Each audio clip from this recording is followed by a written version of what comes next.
favorite killer on board. I don't miss.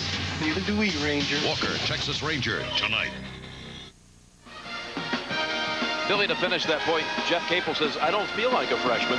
Well, they played a lot of games against a lot of quality competition, but he is a freshman. And, of course, one freshman at least got to the Final Four. And here he is sitting right there, Bobby Hurley and his brother Danny, who we're happy to hear will be playing again next year at Seton Hall. Sat out this year. Bobby, as a freshman, went all the way to the championship game against UNLV. And certainly remembers that game. Yep. Not one of his better days. UNLV was so great. Williams saved a backcourt violation. Here we see the step out. Duke doing a lot of the same things that Florida does defensively as far as their fundamentals are concerned. Marty Clark called for reaching in on Kuzma. And Jim, so we don't get any calls. There'll probably be somebody, particularly down in this state, that will say, there was a freshman guard that led a team to a national championship, but you were talking about point guards. Exactly. Point guards. Of course, we're referring here to the guy that made call in, talking about Michael Jordan. He was just a freshman at the time, back in '82. Kuzma from Helsinki, Finland.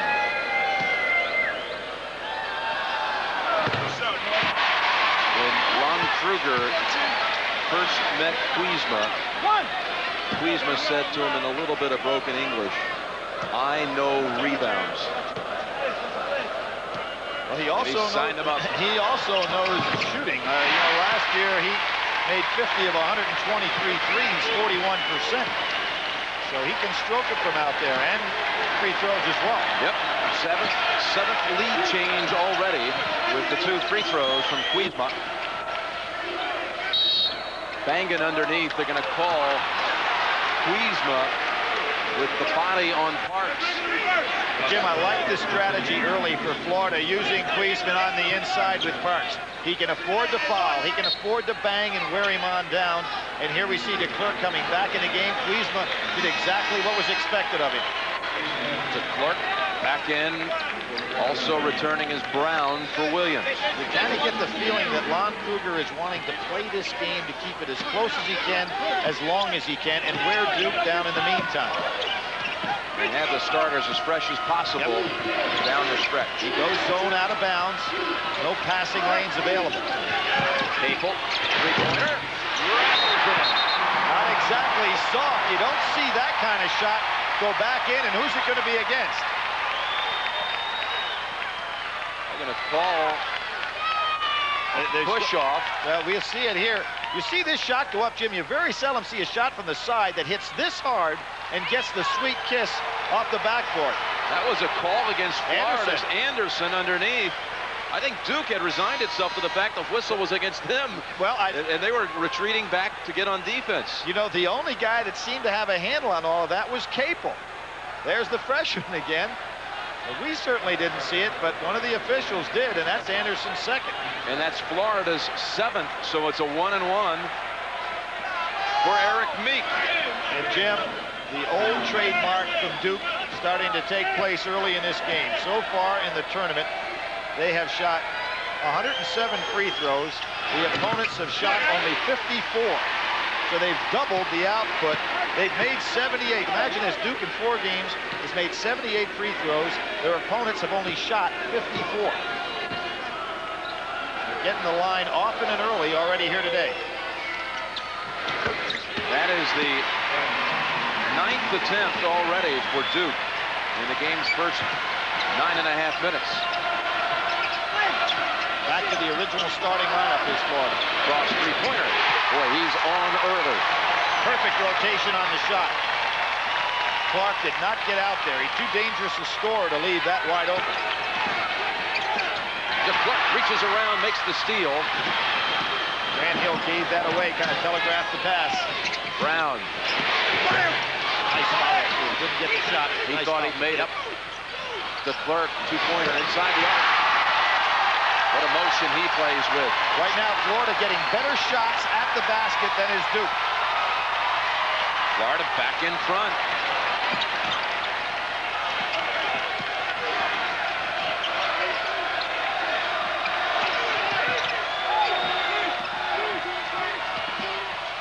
Grant Hill. Someone got a piece of him. I think Grant Hill is way beyond his years in terms of his ability to draw the foul. As soon as he felt the contact, he let the ball go. It was almost incidental, but he drew a two-shotter here. Brian Thompson's second. It'll be a 1-and-1 for Hill. Part of that senior success with Lang and Clark, 17-1 record they've amassed in the NCAA. But Jim, think about something here. The three seniors have a chance to do something. You have to go way back to Larry Farmer. Last guy to win three national championships, right? 71 through 73. Correct. 1973, and people think, maybe, well, how about Walton? Well, he didn't play as a freshman. He was defeated as a senior. Kareem, who we saw earlier watching the ball game, of course, not only was involved in 3 championships, but 3 times the MVP. Playing way out on Cross. Cross will take Collins if he's that far away. Cross.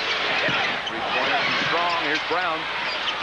Dumps it to Dimitri Hill. Nice teamwork. We've already had 9 lead changes in this game. Grant Hill will have a hard time beating a guy like Brown that far away from the basket. He has not been able to post up low yet today. Cherokee turnaround. Dimitri Hill will not try to block that shot. Just play for position.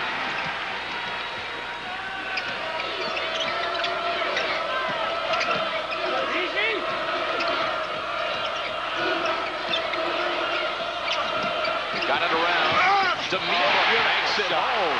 Had a little soft that was a beautiful hook action shot on that, huh? Not only did he have good deployment on the low post, but he realized Grant Hill was coming across and still got it up. Grant Hill at the other end. That may be his favorite shot. Driving it to the foul line, pulling up for the jumper. Back and forth we go. 11 lead changes. You see Cross, he straddled across the lane. He was actually putting his good ear to Lon Kruger so he could hear what he was saying and still beat the 10-second count. Boy, he rubs off Hill. He'll set some screen, doesn't he? You're not going to move him around too much.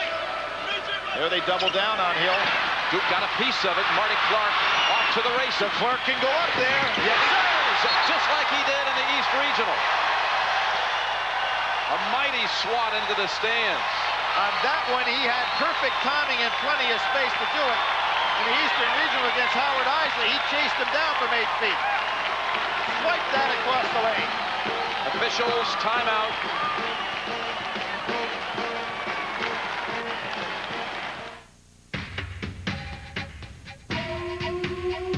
This is the planet Earth.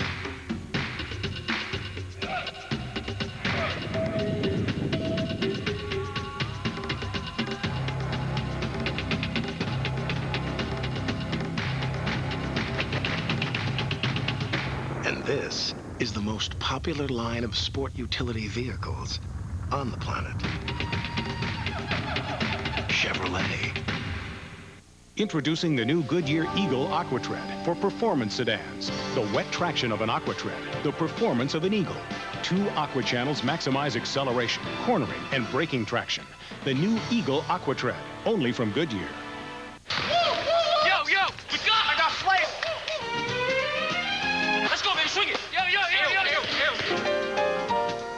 See me with the rock! Kick the rock! Hit me up! Yo!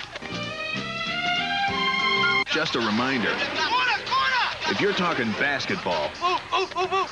Foot Locker speaks your language. At the top, come on, meet me at the top! Well, most of it.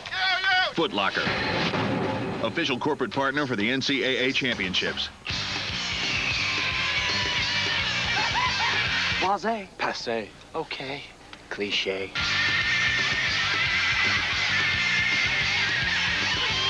Obvious. Tedious. Frivolous. What a wuss. Speechless. So you've never done nothing till you do the full tilt taste of Diet Dew. Obsessed. Possessed. Impressed. No contest. Dear car owners, we do over 2 million brake jobs a year. We offer same-day brake service and guaranteed brake shoes and pads. So remember, Midas doesn't just mean mufflers. You are watching the NCAA Basketball Championship on CBS. Billy, Jim, you think this was goaltending? Yes, I do, Jim, and I'll tell you why. If any portion of the ball is in the cylinder when it's touched, and there the ball, a portion is in the cylinder and it's touched, that should have been 2 points. But still, a great hustle move on DeClerc's part. The officials didn't see it that way, so Duke will have it. Clark scored on the baseliner. He's looking around. He says, I got hit with the body. Well, and a body. Collins launches it. Collins 0 for 2 from 3. Critical for Duke. When you get a wide open shot from a man who's got that assignment, he's got to bury it. Here it is. How about Last that? 4 games, 1 of 15 now.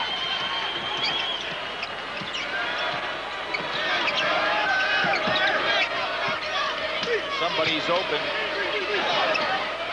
There he is. It had to be open because you had 2 men on 1. DeClerc traveled.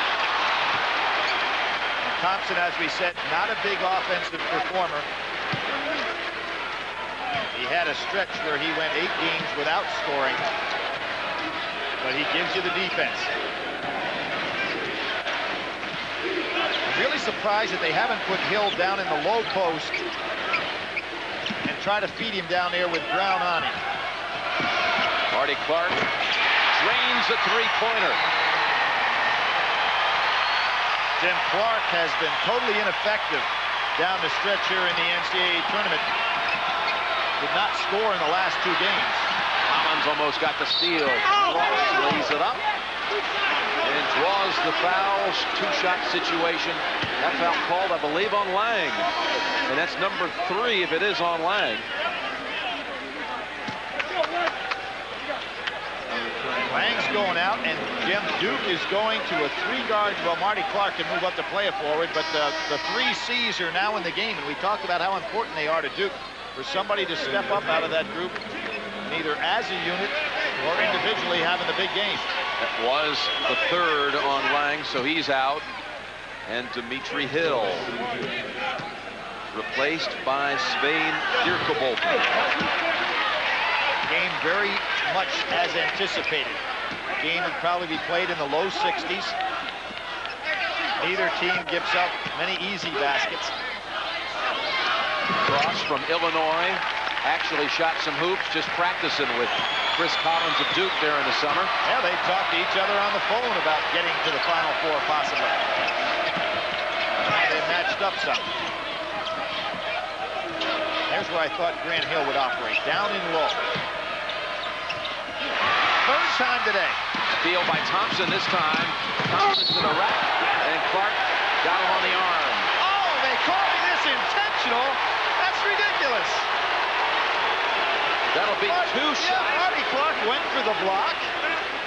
2 shots plus possession for Florida. You see him going directly up here for the block, makes a very nice attempt for the block. Got a lot of the ball, too. Sure, this is a terrific play. No business calling that an intentional foul, not even close. Watch this right here. Almost makes a great block. Thompson will shoot a couple, and Florida will bring it in. Tim Thompson, just a 47% free throw shooter. Gets 1. Florida 5 out of 10 from the line. So you have an interesting situation. DeClerc blocks one down at the other end, very similar, gets a clean block, and not only does Duke not get a clean block out of it, they end up getting an intentional foul call. Clark was involved in both plays. Here's Thompson. Beautiful pass.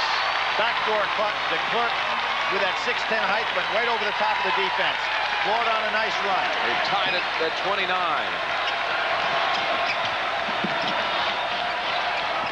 You see where you have Grant Hill now down in the low box, but DeClerc's guarding him, and he really has an advantage there, so Grant takes him outside. Grant Hill. Oh, against Grant Hill, they call it. Takes the basket away. No basket. And the foul. Thank you. You see, Grant Hill beats DeClerc. Dirkebolt comes over, Tell you, the ball left his hand, Billy, before the contact. You'll see it right here. There's the crossover dribble by Grant Hill. Dirk Bolton comes over. The good bounce off the glass for Grant Hill. He asked for the basket, and it gets wiped out.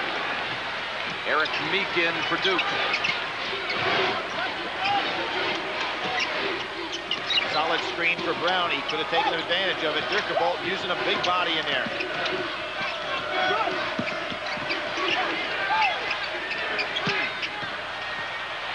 Thompson underneath, travel. Nice job by Meek to come over. We're seeing both teams employing excellent help defense. I tell you, Craig Brown, who has been so outstanding in this tournament for Florida, the MVP of the East Regional, he has not scored, but the Gators are tied at 29. Now he's being guarded by Grant Hill, who held Glenn Robinson to 13, so that's not totally surprising. Last year's IBO Award winner, the best defensive player in the country. Interesting the way Florida changes who's guarding Grant Hill. He hasn't been able to get into a rhythm offensively.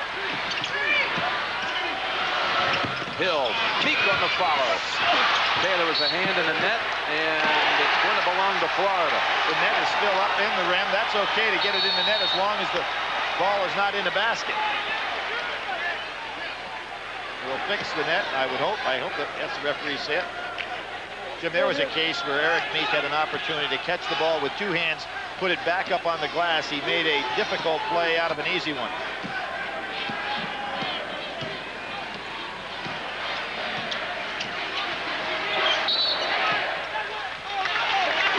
Game's being called very tight now on the inside. Push-off call against DeClerc, his second. And in for the Gators, Dimitri Hill, along with Marti Kuzma. See the plays on the inside, setting good screens. DeClerc moving well when he wrapped his hands around the backside, but that's kind of a touch foul. DeClerc very disappointed with it, and probably well should be. Meek will go to the line to shoot a 1-and-1. Florida over 50%. Look at this, 7 ties, 14 lead changes. Duke's biggest lead was 4. Florida's largest lead, 2. 1-and-1. Meek earns another one. Jim, that field goal shooting percentage, Michigan State, although they lost to Duke by 9, shot 58% from the floor against Duke. Of course, a big difference in free throw shooting. Duke with 25 to 33 for the foul line, and once again, that's the way that they stay in a lot of games. Anderson has returned to the Florida lineup.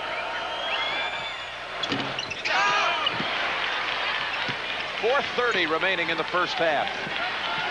The winner plays Arkansas Monday night for the national championship. There's that matchup you talked about, Hill on Brown. Whoops, little miscommunication there. Kuzma with Anderson cutting to the basket, and a turnover, the 9th turnover against Florida. Although Lon Kruger has not taken Florida to this position in the NCAA tournament, he took Kansas State to a regional final back in '88. And that Kansas State club lost to Kansas and Danny Manning, team that eventually went on to win the national championship. Good hands by Florida. Brown, though, from behind has it taken away by Capel. Right back in total chaos from the Gators with Anderson inside. How often does a coach say to a player on a loose ball, pick it up, don't try to make a play? That's what Meek tried to do. Florida turned it over on him. Doubled up. Great double down by Brown. Called for traveling. Go to the officials' timeout.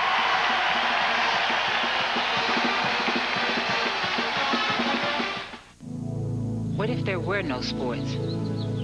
If you couldn't join a team, what will you join? If you couldn't dream of touchdowns, what will you dream? What if you did something? What if you cleaned up an old ball field or put up a new rim? What if there were no sports? Would I still be your hero?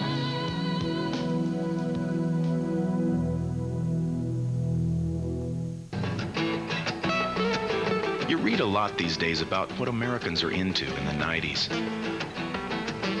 For most of us, it's as simple as getting the stuff you want. The things you need. At a price you can afford. Social scientists call this the price-value relationship. But to us, it's much simpler than that. We call it genuine Chevrolet.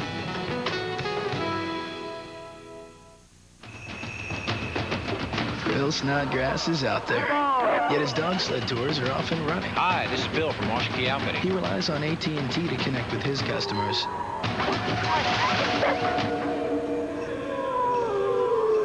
The most reliable long-distance service is his AT&T Business Advantage. You see, where Bill does business, dependable long-distance service is a matter of survival. AT&T works for me. Let AT&T work for you. A friendly warning about the ultimate meat combo pizza from Pizza Hut. You know, this pizza changed my life. A meat taste so big, everything else will seem small. I used to love a thick, juicy steak. Now it seems like a little hors d'oeuvre. Big, thick slices of pepperoni. 2 kinds of Italian sausage. And burgers taste downright microscopic. This taste is so big. It even makes my whole herd of prime beef seem mighty puny.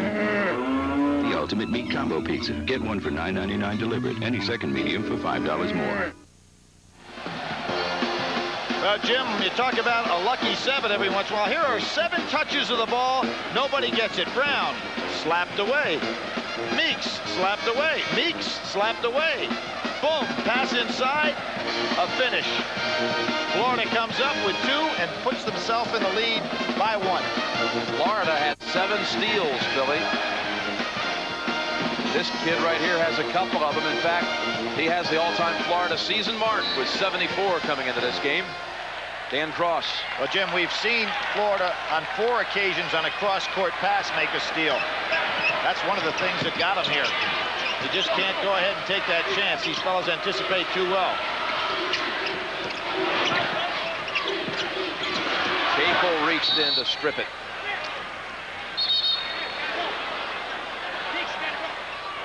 Somebody has blood on their arm? Yep. Meek. Referee's got some good eyes to see that. Blood on the knee. Bring Newton. Yeah, Greg Newton in, the freshman from Niagara Falls, Ontario. Recruited as one of the top players to come out of Canada, maybe ever. Has seen limited playing time this year, needs to probably develop his strength, but he'll certainly be a factor at Duke in years to come. Very aggressive young player. Hold called on Newton.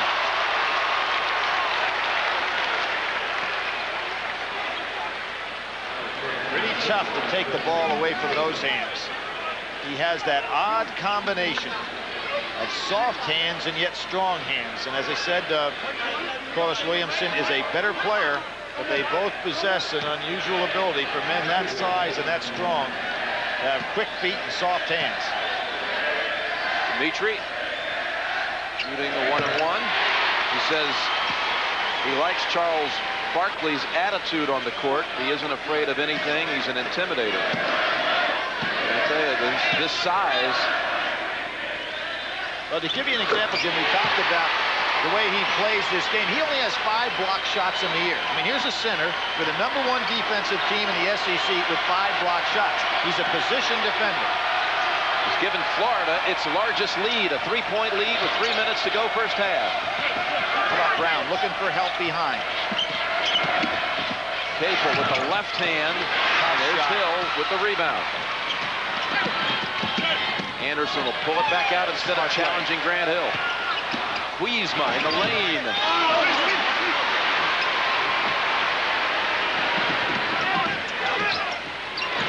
No, that's not going to work against the Florida club. They're too sound defensively. Ross. Oh, the referee never saw the play. It was goaltend that time, so I guess it's all fair now. Collins' three-pointer. Park saves it. Beautiful save.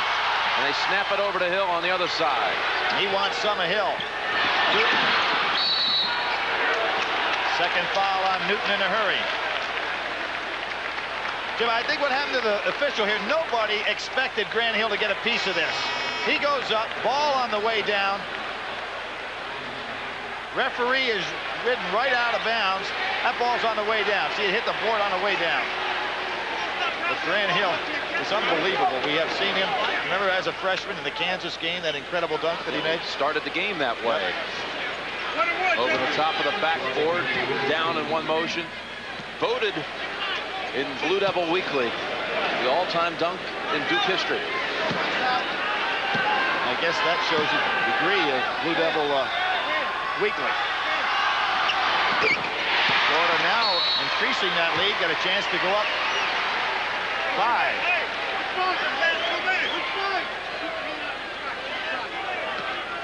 People wondered how a team and a coach who hadn't been in the Final Four would handle it. They don't seem at all intimidated by the moment. Well, I think that's because of the quality of the league that they played in. When you look at their team this year, they lost at Arkansas 87-99. They lost to Kentucky twice. They beat Kentucky once. Good wins over Texas and Oklahoma State. And then, of course, their great run here in the NCAA tournament. Martin on the pass from Hill. Cut into a Florida 5-point lead to reduce it to 3. Cross really taking advantage of that high screen.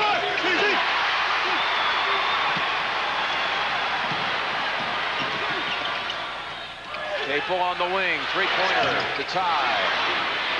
Long rebound to the Gators. Long rebounds are all going to the Gators. They're beating Duke to the spot.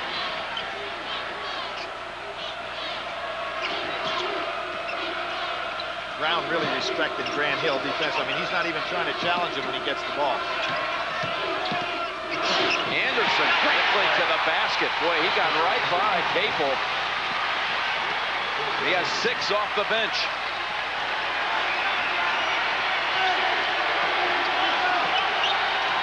Kruger getting great minutes out of Kuzma and Dirkabolten here in this first half. Capel. Nothing falling for Duke. Nice run for Florida. Dirkabolten brings down the rebound. Now trying to increase the lead. And going to the line will be Anderson. He's given them some valuable time off the bench. He really has, Jim. Great eye contact that time between Cross and Anderson. Cross saw him much earlier than this, and Anderson didn't go for the lob, so Anderson kept moving without the ball, knowing Cross would eventually get him. Good two-man basketball. For Meek, his first 2 shots for Jason Anderson. Well, Lon Kruger says this is the best athlete he's got on the club. He's had 10 double-figure scoring games, so although he's not a starter, he certainly offensively plays like one. Well, he'll always remember his first free throw at the Final Four. Yeah, he's laughing on that one. He can't believe it. He looks back, and Greg Brown says, hey, that's okay. Little word of encouragement. Sophomore back to the line for one more. Guaranteed that one gets in. Yep. Bring back in Brian Thompson. So they give up a little offense, but they bring back Thompson for the last minute to play defense. And defense has been the name of the game during this run for Florida. Florida's largest lead of the game now, 6 points.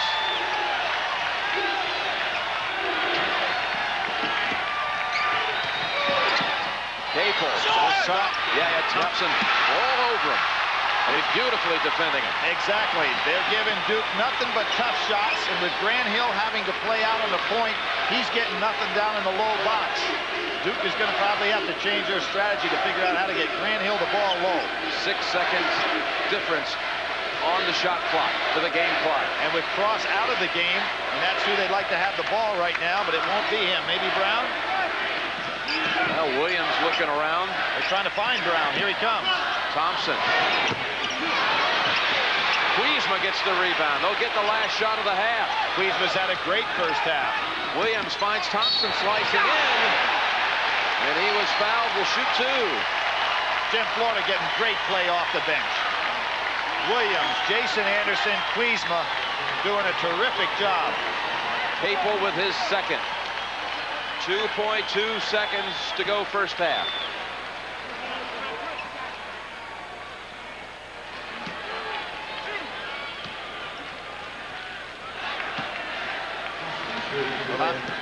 They held their spring football game down in Gainesville today, and as Craig Brown says, we might have been known for our football teams in the past, but now I think people realize we play a little basketball here too, and For everyone who hadn't seen him until today, the nation knows it now. They have a 7-point lead. Duke will get picked off here before the half on that pass. Brown, they say, nope, we're going to count it anyway. Duke made only 2 of its last 12 from the field, and the Cinderella Florida Gators have a 7-point lead at the intermission. CBS Sports exclusive coverage of the NCAA basketball tournament will continue after this message and the word from your local station.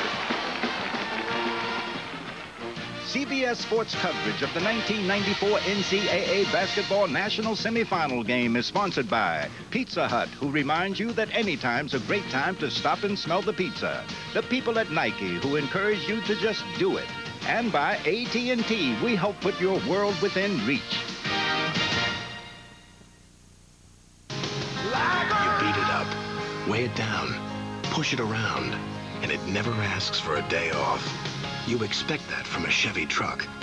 And when it comes time to sell your Chevy, it'll keep on giving with the highest resale value of any full-size pickup. So you not only get more for your dollar, you get more back. From Chevrolet, the most dependable, longest-lasting trucks on the road. An annual eye exam means more than 20/20 vision. Your eye doctor may detect diseases like diabetes and high blood pressure.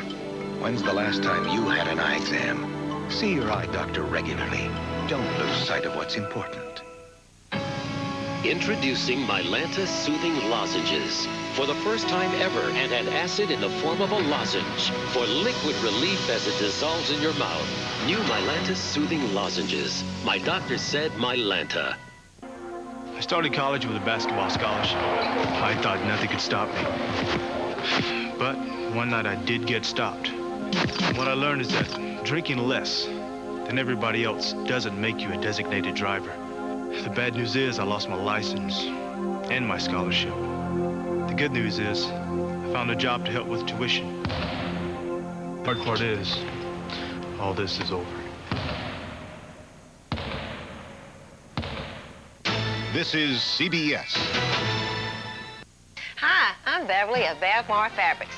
It's time to put away your winter blues and break out that spring and summer wear. Come by and let Bevmar Fabrics help you brighten up your wardrobe. We have exciting, fresh, bright new fabrics and sewing accessories to accommodate almost any taste. Bevmar Fabrics has been serving the Delta since 1959, and we offer only the highest quality fabrics, the best prices, and excellent service. Stop by Bevmar Fabrics today, off Highway 82 East next to Fred's in Green. North Sunflower County Hospital offers intense therapy to help the chemically dependent person get in touch with their emotional life. Most chemically dependent people are medicating their feelings such as anger or sadness and depression. We try to help them become more aware of their feelings and give them a different way of coping instead of coping with chemicals. For help, call 1-800-560-2266. CBS Sports presents Pennzoil at the Half, sponsored by Pennzoil, the motor oil you can rely on for performance, protection, and quality. Beautiful view of downtown Charlotte, North Carolina. We're at halftime in the second men's national semifinal. Florida leads Duke 39-32. The winner will play Arkansas for the national title on Monday night. Hi again, everybody. I'm Pat O'Brien. Welcome to Pennzoil at the Half. It's a pleasure to be watching the games along with my partner James Brown and Kentucky coach Rick Pitino. And Duke has his hands full. No question about it, Pat. I think America now sees what Florida's all about. What you witnessed with Florida probably is the best foul line to basket defense in America today. Rick, I guess let's quantify what that means. Florida has a tendency to make you play ugly. Duke only 36% from the field in the first half, 11 turnovers. 11 turnovers. Florida has a very experienced backcourt, but I think what I'm impressed with most in that game is the interior defense of their big people. They're not giving Florida any points in the paint, allowing them only 6 points. I'm a little surprised. Grant Hill, obviously a very effective ball handler, but Rick, I think he's better working from the wing in. He's out high. Why? He's handling the basketball, but Craig Brown is an excellent defensive player. What they need to do is get him curling off the low post, posting up more, and letting somebody else handle the ball. All right, we're joined now by Arkansas coach Nolan Richardson. His Razorbacks defeated Arizona 91-82 in game won, and we congratulate the Arkansas program. And Coach, let's talk about Corliss Williamson first. What a step-up job that was today. Well, you know, we really think Corliss Williamson is one of the best basketball players in the country. He's a young man, 19, possibly getting close to 20. But pound for pound, we think he's maybe the best power forward in the land. I'm going to take a look at a couple of the keys of the game. We thought that run you had when you were on a 12-0 run, and then Stewart hits the three-pointer from the right side there, was really, I thought, the momentum change in the game. Well, that was the breaking point, I thought. In other words, we get to a position that all we got to do is either get a steal, something good that happens. Big Dog stepped up and hit the three, and at that point we stepped up our defense.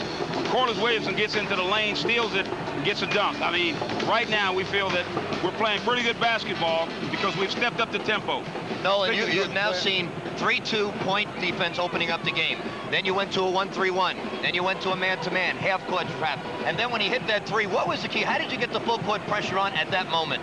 Well, what we had to do at that time, Rick, is, you know, you played us quite a few times, is that the thing that we had to do was to make sure that we put more pressure on Stoudemire and Reeves, because I thought they were beginning to show some signs of fatigue.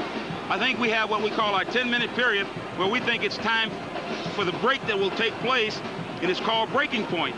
And at that stage of the game, we thought that Arizona had given us their best shot. We hadn't given ours yet. And so we believe that. And that's important when you believe it. I told these guys the only time you get a break with Arkansas is when the game's over and you're at the restaurant. Speaking of believing, you showed an awful lot of belief in Corey Beck, who came back in, Nolan, just under 12 minutes with 4 fouls. An awful lot of confidence he was showing. Let me tell you, Corey Beck, pound for pound again. If I had an NBA job, I guarantee you the first player I would pick is a guy that knows how to win. And that's what Beck does for this basketball team. He knows how to win. All the other guards they talk about, all the guards shoot and do all these other things, but some of them don't know how to win. Beck knows how to win. Nolan, you were also pretty intense in your conversation with Billy Packer. We've talked a lot about some of the outstanding guards around the country, and we thought Arizona certainly had 2 of the best. But yet, you said you really didn't fear them. Why not? Well, you know, when you play guards like, say, the ones that Rick's got in the Southeast Conference, right now, Florida got 2 of the best guards in the country. Not only are they good guards, but they're big guards. They're 6'5" and 6'4", and then you're talking about little guards. I mean, big good players are better than little good players. You know, let's face it. And I want to say this real quick. Our leaders in the hospital and getting out, and that's Frank Worrells. He couldn't be here today. But I tell you what, all I can say is we're 1 away, Frank. That's all I can say. That's good news for him. All right. We say hello to Frank as well. What about this Florida team giving Duke a battle this afternoon? I've got the chance to see maybe the last 4 or 5 minutes of this ball game. But I said to Rick, of course, he and I was sitting there talking, that Florida is one of those teams, if you let them continue to do what they're doing, they don't beat themselves. You got to beat Florida.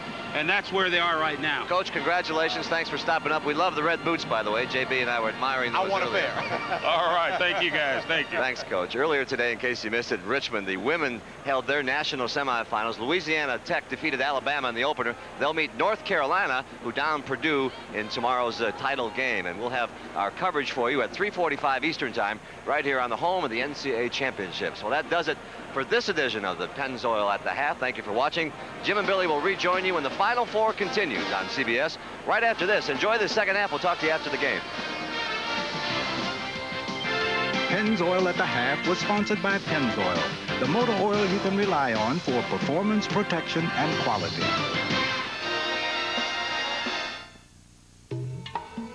Once in a blue moon, something comes along that alters the status quo. In the new millennia, a unique steel spine makes the cabin exceptionally rigid. Old-fashioned grease on the hinges was replaced with Teflon, and the expected $33,000 price was replaced with a $26,000. That's what happens when you put your money into the car and not a luxury division. The new millennia from Mazda.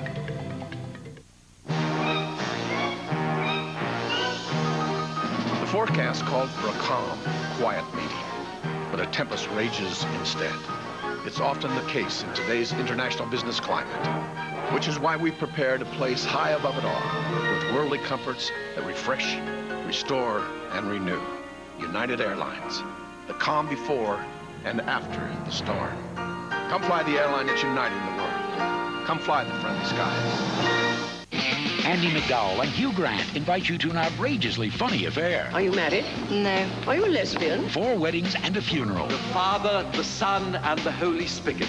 Rated R. Now playing in select theaters.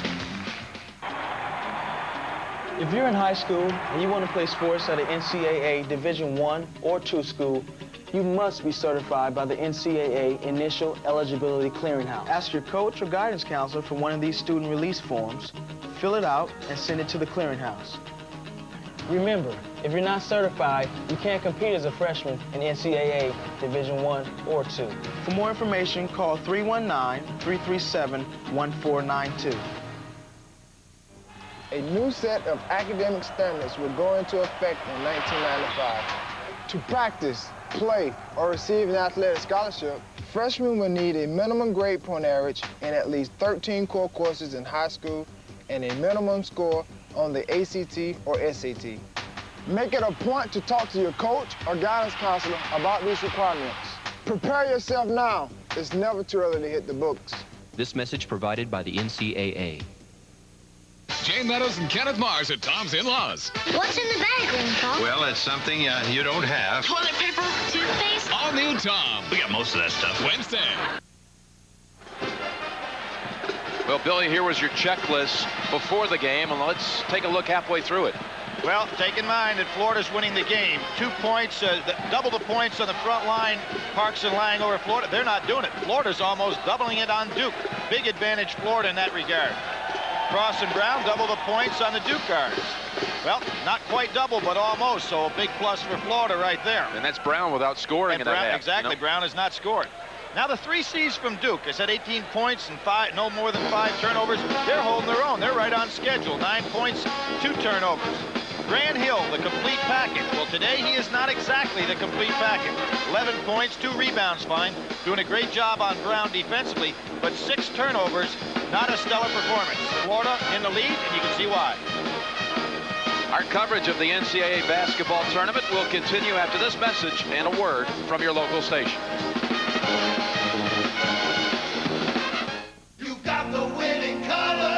Make your engine last longer. Change your oil every 3,000 miles and use the newest Pennzoil. Now with the revolutionary Pennstar molecule, Pennzoil works like liquid ball bearings. Clings in, on, around, and between moving parts to reduce heat, friction, and wear. My car's got 295,000 miles on it. Has 161,000 miles. 314,000. 173,000. Pennzoil has always stood by me. It's never failed me. You got the winning color!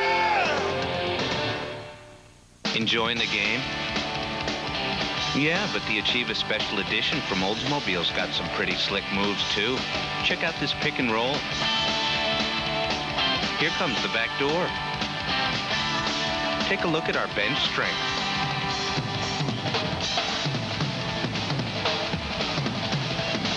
Just watch. He shoots. It's your money.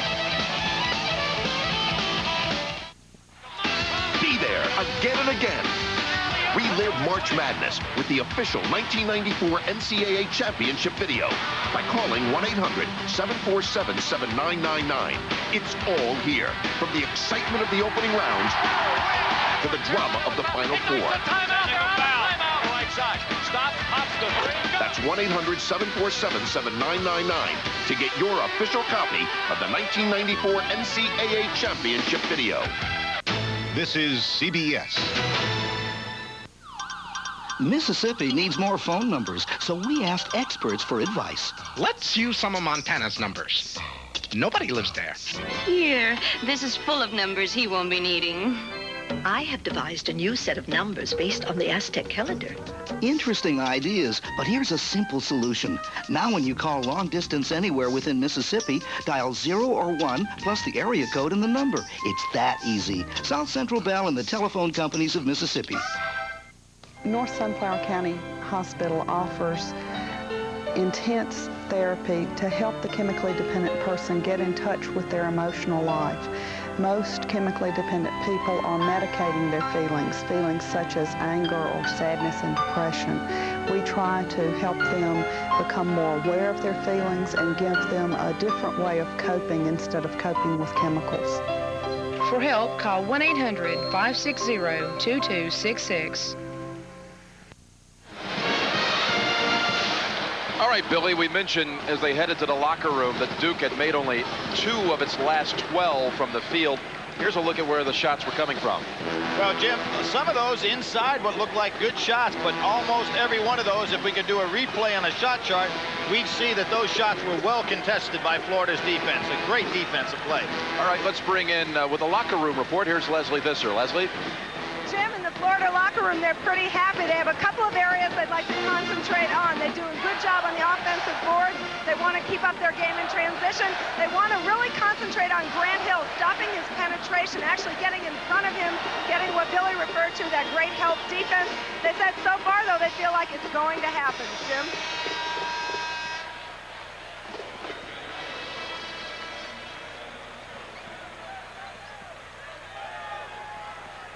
What do you expect we're going to see here, Billy, second half? The first thing that Mike Krzyzewski has to figure out is how to get some good looks for Cherokee Parks and for Grant Hill. Grant Hill has spent an awful lot of time in this game trying to orchestrate the offense as opposed to being part of it.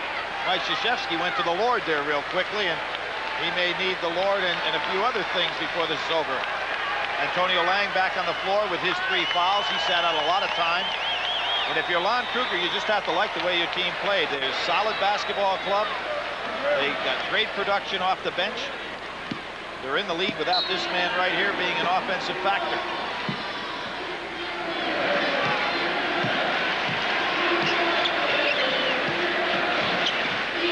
Florida trying to make it an all-SEC final Monday night. Florida played Arkansas once this year down at Arkansas. Arkansas the winner. Short! There's another offensive rebound. Hill open. Florida now with its largest lead of the game, 9-point advantage. And picked up by a good solid rebound inside by Thompson. Nothing spectacular. This club's like a baseball pitcher that gets everybody out and the guys go back to the bench saying they don't have anything. Capel, rebound Florida. The way that Florida plays close to the vest, Duke cannot afford to get down much more because you don't make big runs against a team that plays this solid a defense. Ball kicked by Hill. Do keep in mind, though, that Duke has been down 10 points twice in the NCAA tournament, to Marquette and to Purdue, and they came back to win those games. We're down 9 here, first minute of the second half. Cross came back to meet that pass, almost got away from him. High low, Dimitri Hill posting up down inside again. Brown. Oh, good shot. Grant Hill right at him. Timeout. Mike Krzyzewski and Duke. Double-digit lead for the Gators.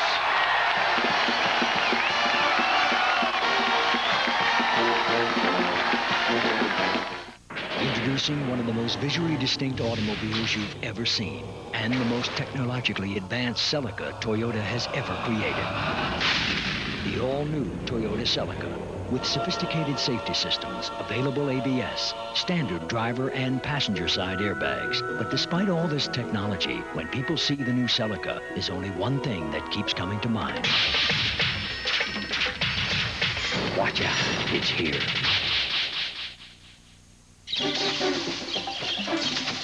Jim was going where no man had ever gone, into the darkest jungles of Malaysia. Oh, you find it, Jim? Yeah. Thought you could use a cold one. Great. Ice cold O'Doul's. Not alcohol, and hey, only 70 calories. Just right for a true adventurer like Jim. Jim was going where no man had. When you want refreshing beer taste in a non-alcohol brew, think O'Doul's. It's what beer drinkers drink when they're not drinking beer. Imagine a processor that runs today's PC software faster than anything else and has the power for exciting new capabilities like multimedia and CD-ROM programs.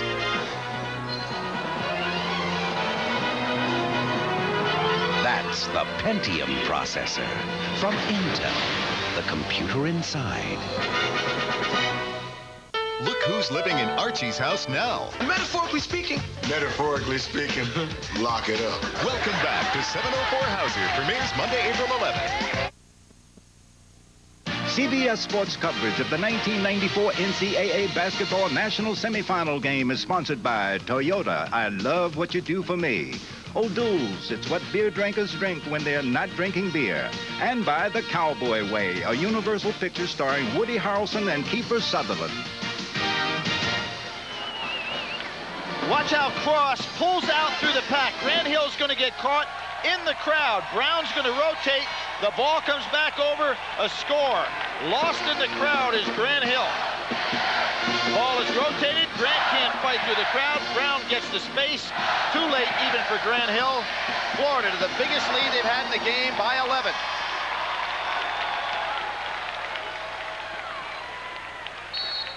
Duke down 11. We mentioned twice they'd been down 10. They came back to win against Marquette and Purdue at those deficits, with those deficits. Jim, I like the fact, though, that Mike Krzyzewski didn't wait for any TV timeout. He had to get their attention in a hurry. Florida in a position to blow this thing open. And right in front of the coach, off the fingertips of Capel. And it went over Mike Krzyzewski's head, and he never moved.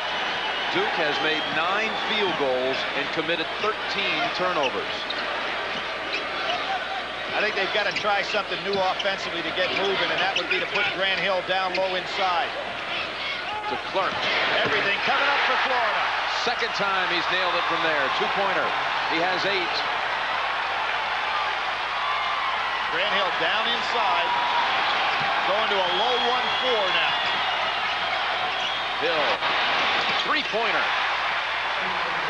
He's the answer, Jim. They've got to get him the ball and get him the ball low. He spent all day out at the top of the key. He can be defended much easier out there.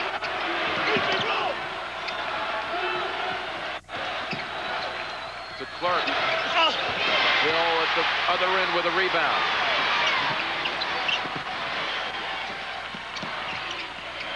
Cross bats it right back to him.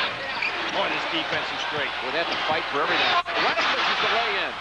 Right back up, he'll go to the line. Thompson slapped him. And Jim, going back last year to the NCAA tournament in the loss to California, Lang played 30 minutes and did not score. Today, Tony Lang has not been effective. And we talked early on about how the front court of Lang and Parks would have to double the front court of Florida, and they haven't gotten it done. Well, he had 4 points in the first half, but had to sit out half of the first half. Played only 10 minutes because of the 3 fouls. He'll shoot a couple right now.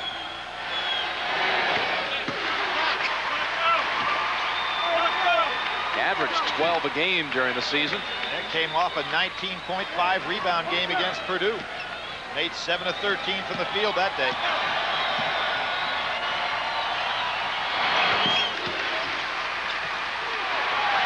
Duke comes back with 5 unanswered to cut it to 8. And they touched their hands to the ground, something we saw in the Christian Laettner years. It was a sign of tougher defense. There's that motion offense of Florida. Clark just manhandling Lang inside. Under 10. Here's Brown. And he gets his own miss. Anderson lays it in. Second huge offensive rebound, Jim, in the second half. The first one by Thompson led to a score, and that one by Brown. Hill kicks it out, Collins to Capel. Wide open. Parks.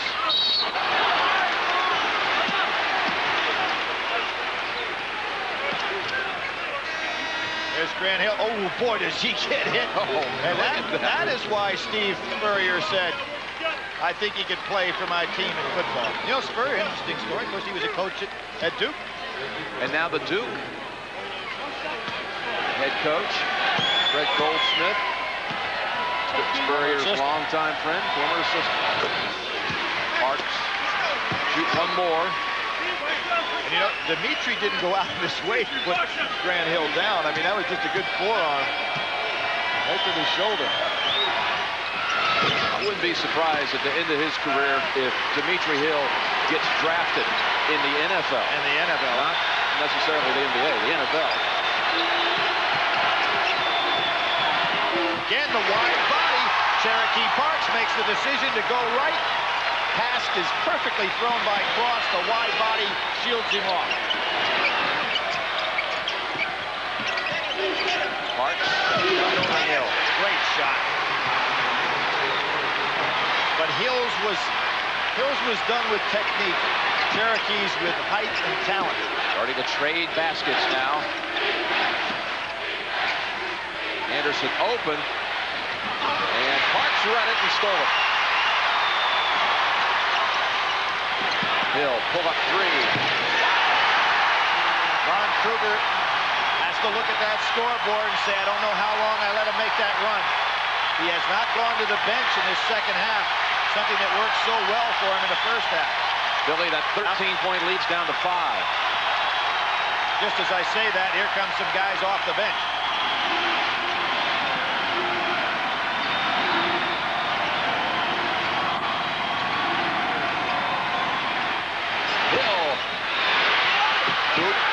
Gets the chance to cut into it even a little more.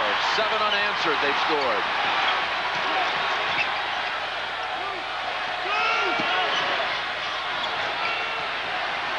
Antonio Lang with Hill on him. Hill a little tired now, Jim. Break opportunity, Gators. DeClerc trailing. If it goes, got it.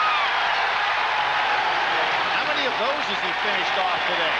Excellent hands, and of course that great speed.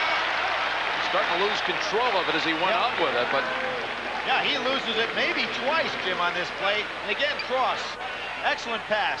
1, 2, 3. Let's try it. Yes, he did. That was the 3rd touch he had on that one play.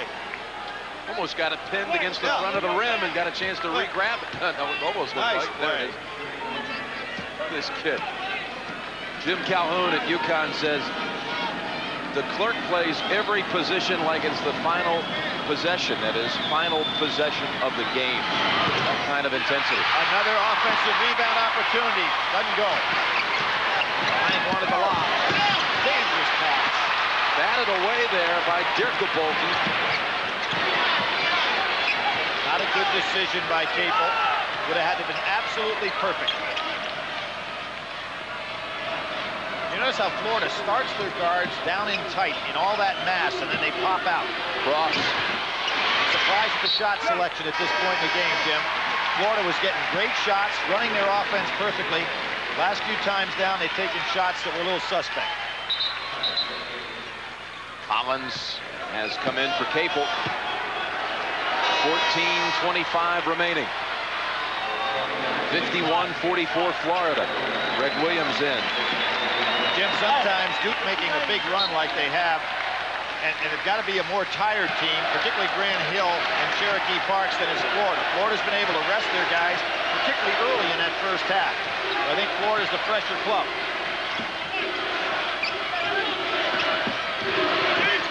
Hill in the lane. Tips it in. One of the 3 C's having a pretty solid game. And one of the 3 seniors.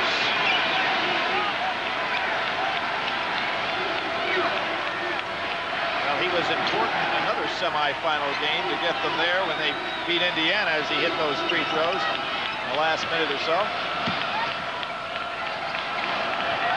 Oh, nice ball faking by Cross. Williams. They call that a 2-pointer.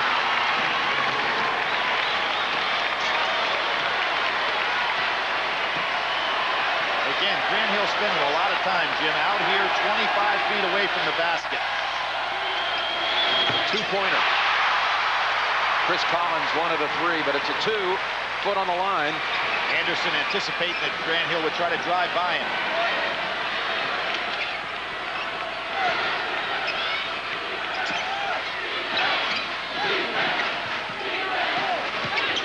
Cross working off that pick, comes up short. Offensive rebound. Under the basket, out to Collins. Clark coming down on the far side. Collins, good move. Chris Collins for 2. Excellent move. He was looking to make the pass first, instead took it all the way. Lon Kruger up off that bench, trying to slow his club down, realizing they're not getting as good as shots as they've been getting for a while. Duke looks a little zone here. Yep, they went zone to rest a little bit. And Lang comes up with the defensive play. Duke needs a 3 to tie. Clark can do it right here. Short. So Clark snaps it over to Williams. And they're going to call Clark for the push-off. Did not take Duke very long, though, Billy, to bring that 13-point deficit down to 3 as we see Clark pick up his 3rd. But, Jim, even though they've made a tremendous run here, you're looking at a fatigue factor. Even if it may not be fatigue for the rest of the game, but now you try to get your second win when you make a great run like this. Lon Kruger has been able to patiently sit over there and say, okay, make your run. I'm going to have a fresh club come out and play it. Some subs have come in. Marti Kuzma for Florida. Eric Meek for Duke among them. Brown's back in. Hill with his Spanish hook. Coming up short.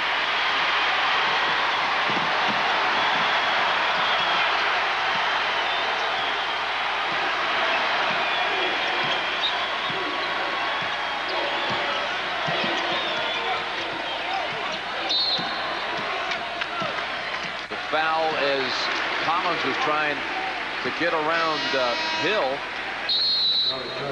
And an official's timeout. Florida 53, Duke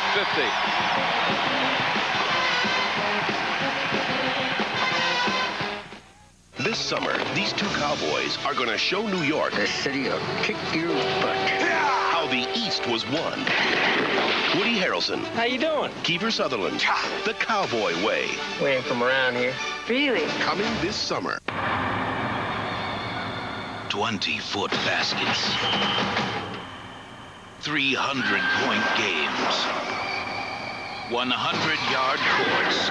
This is the future of the game because an awesome new sports drink is here. All Sport. Unsurpassed taste. A third more carbs than Gatorade for energy. This is a body quencher. After All Sport, the game will never be the same.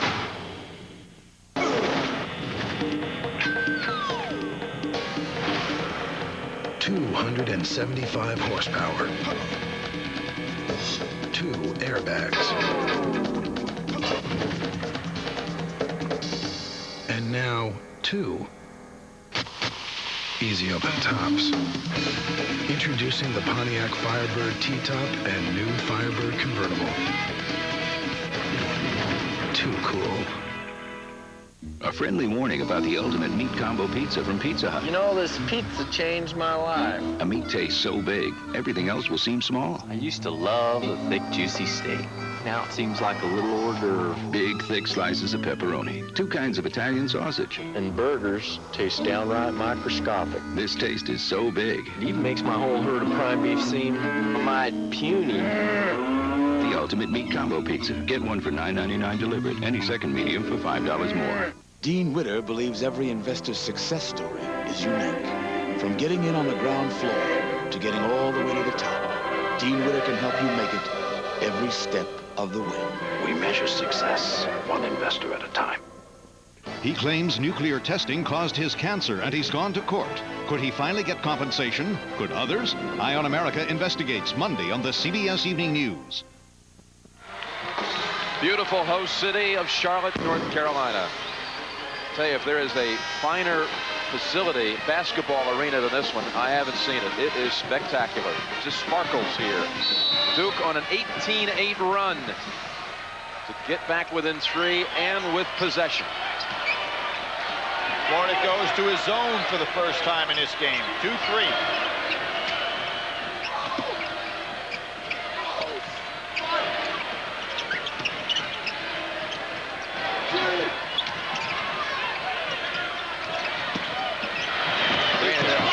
That one was in and out. Yep.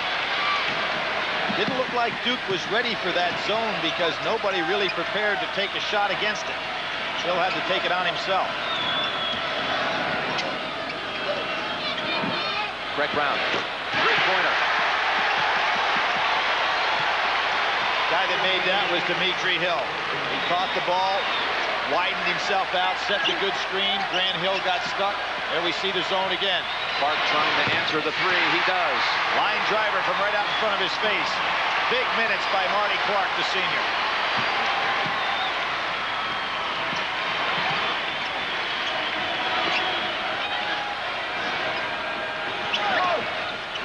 Hill on the blocks. Brown. Last touch by Meek. Brown was starting to lose control of it. Lang and Capel return for Duke. Collins out along with Meek. And the one guy who has not come out, I don't believe today, is Grant Hill. Jim, I think back almost, 20 years ago today, the UCLA-NC State game in the semifinals, one of the greatest ones ever played. Bill Walton's club getting beat in a double overtime game. I was looking at that stat. Walton played all 50 minutes, as did Monty Tao and Mo Rivers for NC State. So some guys retired that day. Look at the offensive rebounding. Swatted away by Parks, but Florida gets it back. They had some chippies underneath. And he'll want that ball right back. Slaps his hand, say, come on, guys, I'm open inside here. Speaking of anniversary dates, it was 11 years ago today, that famous semifinal Houston-Louisville game. One of the best ever played. Who would have ever thought that, 2 nights later, NC State would take it. Ross, he's 0 for 5 in this half. Another offensive rebound. Parks gets his second hold on this trip. Last touch by Duke. Cherokees specialized in blocks this season, set a Duke mark with 71, including 10 in one game against Clemson. Here's the block, but Florida able to battle and keep that possession of the ball. They've had a lot of touches here and attempts for Duke to not get it back. Florida's made 1 of its last 9 shots. Duke stays in an awful wide matchup zone right here. There should be an opening inside. There's one outside. There it is. He has really cooled off this half. Capel swings it around to Lang underneath.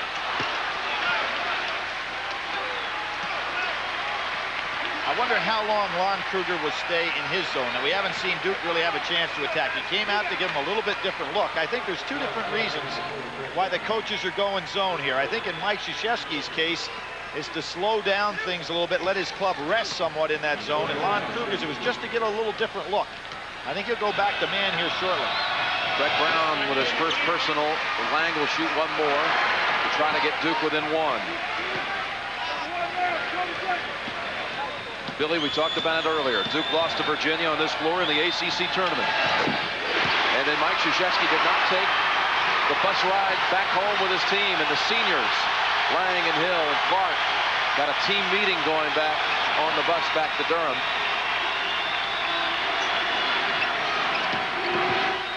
Great strip. Clark got it. From behind. Terrific block by Marty Clark. Hill, three-pointer. Grant Hill did not follow his shot. He would have had the long offensive rebound. It's been one and done for Duke, and Florida doing a much better job on the offensive boards. That was a shot, though, Billy, for the lead. Yep. Duke having come back from 13 down in this half. And they get out of their zone, go back to man-to-man. Brown dumps it to Kuzma. Kuzma may be trying to take a shot there that's not in his repertoire. Florida's shot selection has changed in this second half. First half, the ball was in the hands of the right guy at the right time.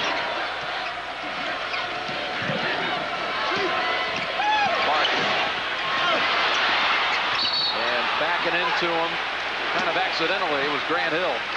And he's called for his second. And again, Dimitri Hill showing those powerful hands of his. Hard to strip him. Andrew DeClerc returns.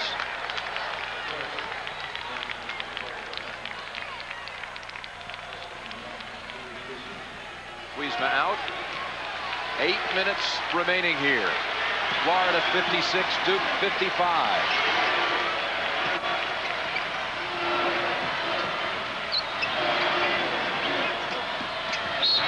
Hill and one. Oh, he loved it in there.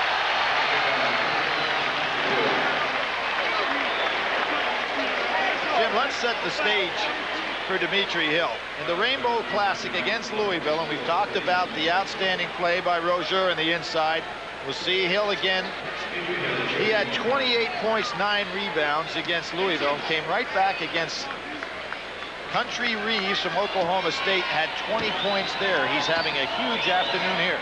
More importantly, those two college basketball stars, Rozier and Reeves, combined had only 11 points and 10 rebounds total. You add them up against Hill. And Hill put his hands down on the floor right now to say, hey, I can do that Duke move. By the way, Marty Clark at the other end, Billy, got his 4th personal. And Grant Hill, mother and father, love that move. 1-point lead for Florida. Should be arrested Cross. He's had a chance to sit on the bench a little bit and has really cooled off here in the second half. Hasn't been looking for his shot that much.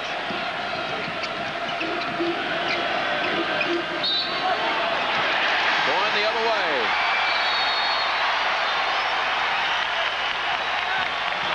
Called him for traveling. An official's timeout. Florida 58-57.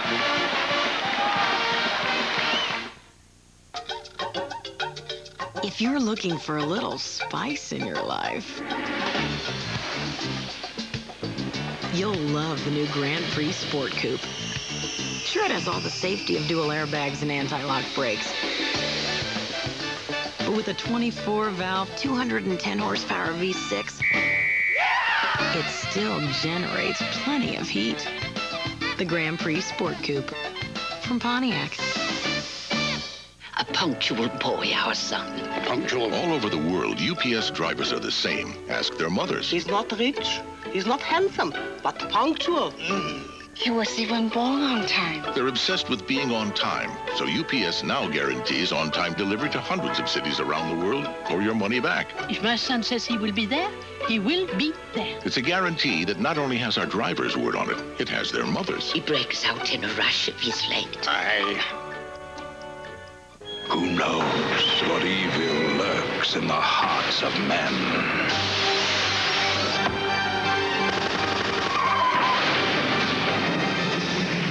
The Shadow. Coming this summer. Introducing the new Goodyear Eagle AquaTread for performance sedans. The wet traction of an AquaTread, the performance of an Eagle. 2 aqua channels maximize acceleration, cornering, and braking traction. The new Eagle AquaTread, only from Goodyear.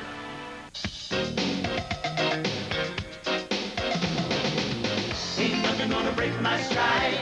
Nobody gonna slow me down. Oh no, I got to keep on moving. At National Car Rental, everything we do is aimed at one single goal, to keep you moving. So choose National, because green means go. Ain't nothing gonna break my stride.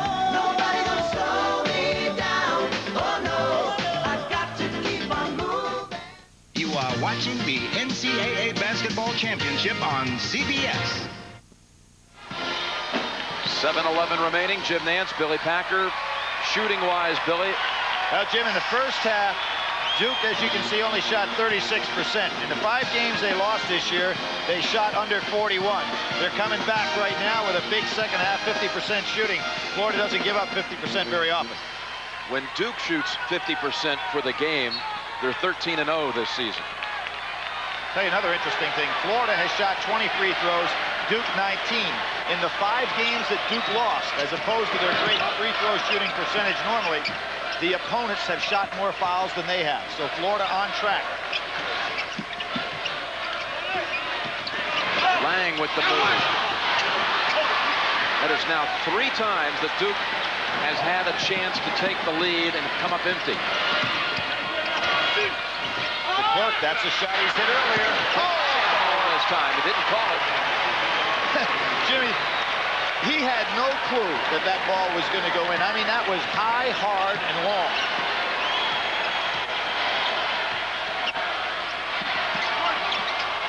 Capel. But Clark at the other end, Billy. And Grant Hill doesn't touch the ball on either possession where Duke has a chance to take the lead. It's not a good idea. Really quick with that one.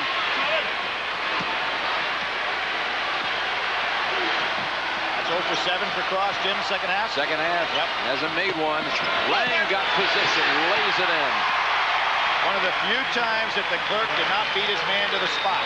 Parks got it into him.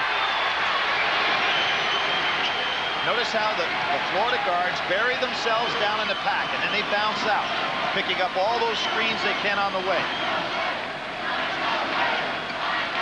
Inside, Hill. Boy, he made some good moves. Great spins out. Duke ball. Hold on. I think the referee missed that. That ball was touched. Not by Duke last, but by Marty Clark last. You see it right here. A nice change by the official. How about that footwork by Dimitri Hill? Thought he was going to make it. Yep. And here you'll see Marty Clark's going to get a piece of this last. There it is. Clark has 4 personals. The Clerk gets so excited even when an official makes a call, he pumps his fist into the air. Well, that was nice teamwork by the officials. One had a better look. And reach around on Cherokee. You know, one of the things about guarding Dimitri Hill that must be tough for 7-foot centers is you never have any practice against a guy like this. You know, it's one thing to say, okay, we're going to work on interior defense, and you work against another man about your height, but he goes out there with such a wide body, he catches you on his hip. Only the first on Parks. Lob to Clerk. Ball telegraphed on that pass, so Cherokee could get over to stop the lob. See right here, Cherokee saw that one coming all the way. DeClerc had that back screen. It's amazing how many times Florida is able to regain possession, Jim, either with an offensive rebound or a ball that's knocked out of bounds. Getting a lot of different opportunities to shoot it. They can get some long trips down at one end of the floor. Parks goes out too far on Thompson. He's not a guy who's going to shoot from there.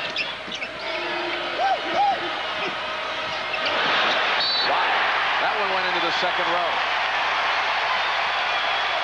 And when we talk about offensive rebounding today, Florida, Jim, doubling Duke. 15 offensive rebounds to 7. And again, Duke with a chance for a tie or the lead. That's one reason why Florida shot more free throws. And now they put the ball in Grant Hill's hands. So 4th time, Billy, Duke in this half to take the lead. This time they do it, Grant Hill. Well, I wondered why they didn't put it in his hands the first time. Marty Clark saves it, steals it, saves it. All of a sudden, and you see Ron Kruger standing up telling his guys to calm down. Florida making some funny judgments. They go 1-4 again. Cherokee. Big miss. He had exactly what Duke wanted on that play.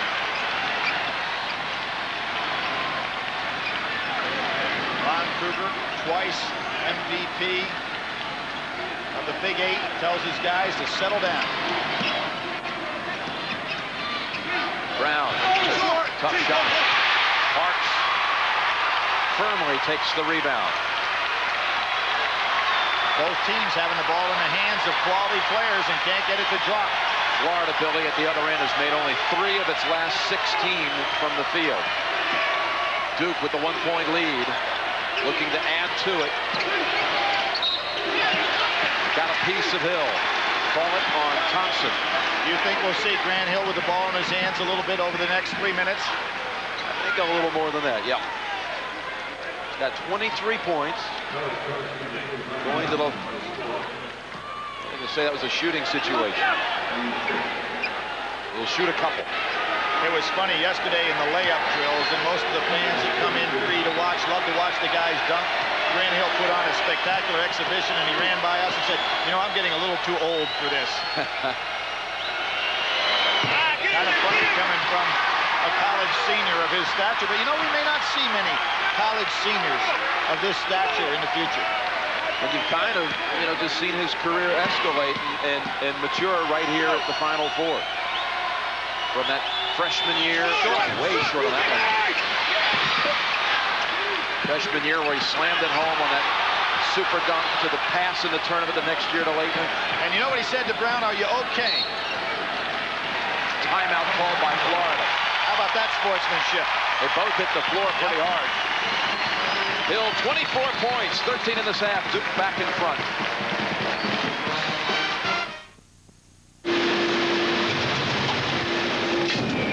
I'd like to show you something I'm very proud of.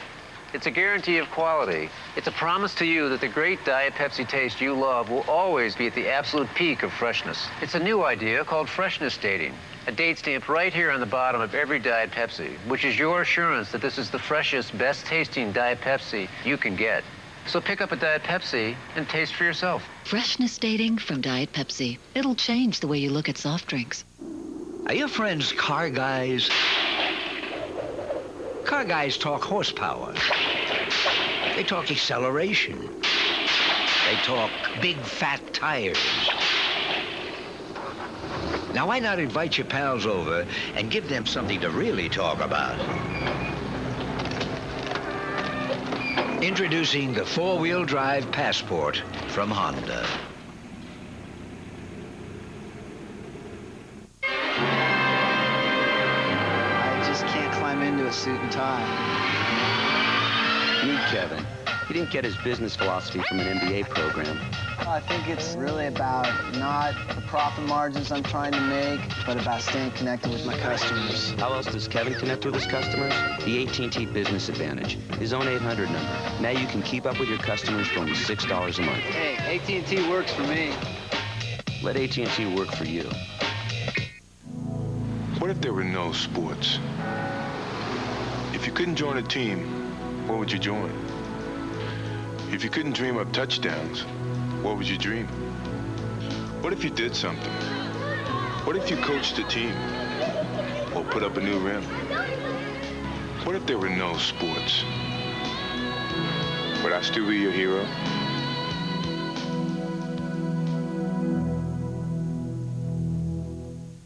Critics rave that Christie is an outstanding drama of substance for everyone, with a kind of innocence and sincerity rare on television these days. Christie, see it Easter Sunday. Each team has used a timeout and 2 fouls to go also on each side before it's a 1-and-1. The arrow belongs to Duke. Blue Devils with 4 starters on the floor: Hill, Capel, Lang, and Parks, and senior Marty Clark. Here's Florida. Florida's lineup right now: 4 starters as well, along with Jason Anderson for Thompson. Jim, Florida loves to go to Dan Cross in these big key situations. Great block by Grant Hill. He was wide open. Hill, after he blocked it, released. Yes. He was waiting at the other end, but no one saw him. Tough pass inside and taken back by Florida. Brown, three-pointer. Oh, he hit a big one here, too, just like he did at the regional. Florida in front by 1. Brown's 3 3-pointers broke the back of Boston College. What a 1-minute flurry that was, Billy. Plus a block shot and a rebound against BC in about a 1-minute span. 3 threes and all of that. Capel, three-pointer. That's the 19th lead change of this game. Now the freshman comes back after making a play that throws it away. Comes back and hits a huge 3. Releases some air out of his mouth after that one. Boy, you're asking Capel to do a lot, too, with that assignment on Cross. Because you know Cross is going to want to take it. Hill. Rebound for Duke. 2 minutes to go. Duke leads by 2.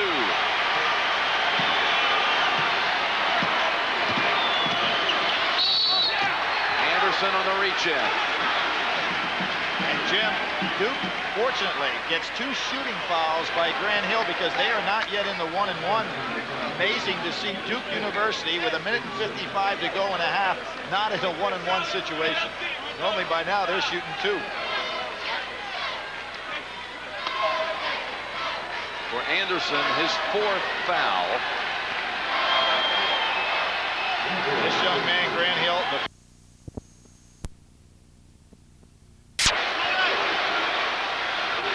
dangerous pass. Cross would have been off to the races with that one. Grant Hill wants it. Grant Hill has 10 seconds on the shot clock to Capel. Capel in traffic. Big shot. Punch. Too strong. Rebound, Parks puts it back in. One of the few, if not the first offensive rebound for Duke all day. Charge. There's the charge.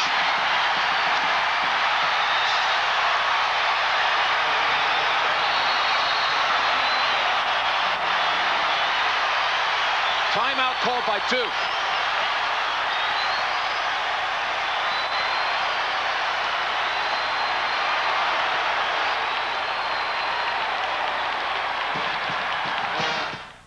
From Gillette comes a revolutionary form of antiperspirant protection.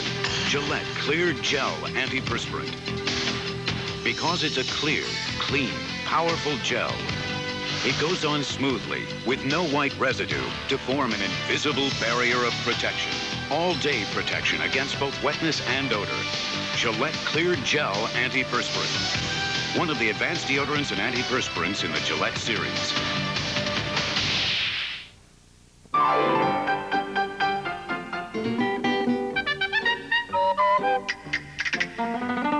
The great masters. They defined civilization in Europe for centuries. Now we're defining civilization on the way there. United Airlines' renowned international service to 15 cities all across Europe. Come fly the airline that's uniting the world. Come fly the friendly skies. Trucks are a spiritual thing to me. Something you can depend on. It's just like, you know, my best friend, I guess you might say. Out on the ranch is where I'm at, and that's where I want the truck to work for me.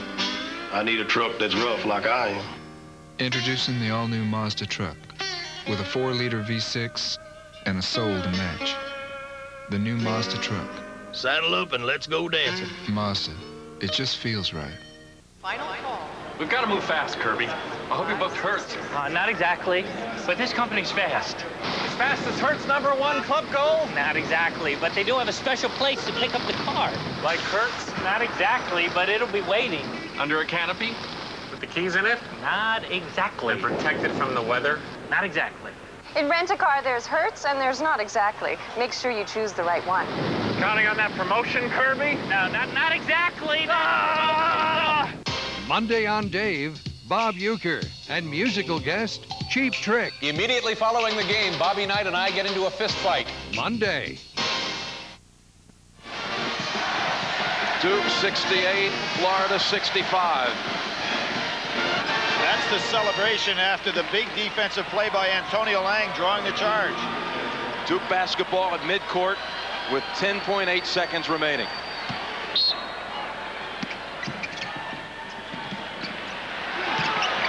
And smart play by Grant Hill. Get rid of the ball. Don't let anybody foul you. Keep away time. Clark in the corner. Lang right on to finish it off with a dunk.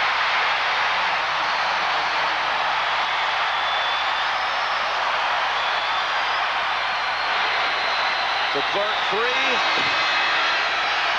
Duke comes back from 13 down, and they're headed to Monday night's final against Arkansas.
For a die-hard fan, watching the NCAA championship can be pretty stressful. which is why we at Oldsmobile recommend that if you're going to watch through the finals, you consider getting an 88 LSS. With all kinds of relaxing comforts to help you take your mind off the stress of the world outside. You see, if you had an LSS right now, you wouldn't be nearly so tense. It's your money.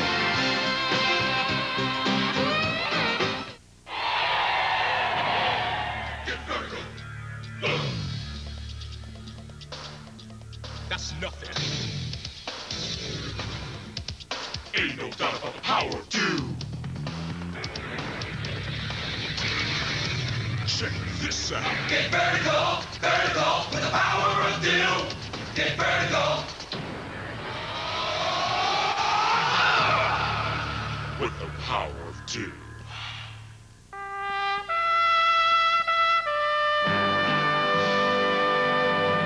Coast to coast,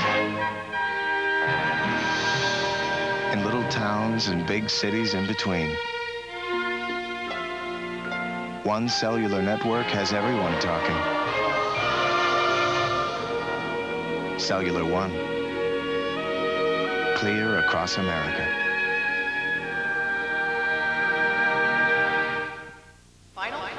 We've got to move fast, Kirby. I hope you booked Hertz. Not exactly, but this company's fast. As fast as Hertz #1 club goal? Not exactly, but they do have a special place to pick up the car. Like Hertz? Not exactly, but it'll be waiting. Under a canopy? With the keys in it? Not exactly. And protected from the weather? Not exactly. In Rent-A-Car, there's Hertz and there's not exactly. Make sure you choose the right one. Counting on that promotion, Kirby? No, not exactly. Duke is going to the national championship game. Yes, they are. 70-65 over Florida on a beautiful night in Charlotte, North Carolina. And so we're set for Monday night. It'll be Duke and Arkansas at 9 o'clock. Our coverage kicks off with prelude to a championship. And then the game at 9:22. Mike Krzyzewski said earlier in the week, not a great team, but a good team with a lot of heart. And Jim Nance is standing by with a guy who has a whole lot of heart and a whole lot of talent. Jimmy? Boy, he does it that, Pat O'Brien. Grant Hill, 25 points. How did you guys come back from 13 in the second half? Well, at halftime, Coach just told us to calm down and show our poise out there. The first half, Florida did a great job of really taking it to us. And I think all of us in the second half really came out and just calmed down and played Duke basketball. Chance for another championship ring on Monday night. What would the third one mean to you? It would mean a lot. I'd have one up on Christian and those guys, so I'd have bragging rights for the summer. But it would mean a lot. Coach K, you called a timeout early in the second half. What at that point did you tell the Blue Devils? Well, I thought we didn't come out with the fire that we talked about at halftime. And I said, there's 19 minutes to go. Like, let's settle down. I thought when we went down by, I think it was 13 or... 13, yeah. Yeah, 13. From that point on, our defense went up, and then Grant really took over. Grant was a big-time player. Mike, I want to say something also about another senior that did a heck of a job for you today, Marty Clark, coming off that bench. Well, that's a great point, Billy, because Marty Clark has not played like he has in the regular season in the tournament. He's not played well. And for him to step up like he did and have a week of practice that he did shows the maturity that our senior class has given us. That's a great point. He was as big a factor in our win as Grant Hill was. You're playing against a ball club's almost a mirror of image of you in defense of the things that you try to do at Duke. I think a great testimony of the job that Lon Kruger's done with they're the club. great. You know what? I think they really are quicker than we are, and they play with a little bit more poise because their guards can handle it. We were just very fortunate to come back on them. I love the way they play. They're one of maybe the best defensive team we played all year. Well, get ready for another one. SEC will be meeting you on Monday night. How about that one real quick, Mike? Well, we're going to have a problem with their depth. We got to be careful. We expended a lot of energy tonight. We got to get these guys off their feet and stop this interview so they can get them some rest. We're getting hammered all day by you guys. You're out of here. I'll tell you what, he was off his feet, though. Pretty good airtime there for Coach K on that replay we saw. Yeah, I've never seen Coach jump that high before. He said he could dunk it back when he played, but I'm doubting that. I don't know, but he looked pretty high there. Maybe he can. All right, we'll see you Monday night, guys. Back to Pat O'Brien. Thank you, Jim. You talk about a familiar place. Duke has been to the national championship game 7 times, folks, and they're celebrating once again. Duke fans all over the country. Our Chevrolet most valuable players of the game, the Hills. Dimitri Hill of Florida in a losing cause, 16 points, 9 rebounds. A lot of fun to watch him play. And Grant Hill, 25 points and 5 assists. And Coach Patino, 2 great games today. The second game was terrific, too. 2 unbelievable games. The first game was more up and down than the second one, but 2 outstanding defensive teams played the second game. And Grant Hill took over, but as we said, Monty Clark did a great job from the perimeter, and Hill isolating one-on-one both at the top and on that little curl play down low was the difference in the game.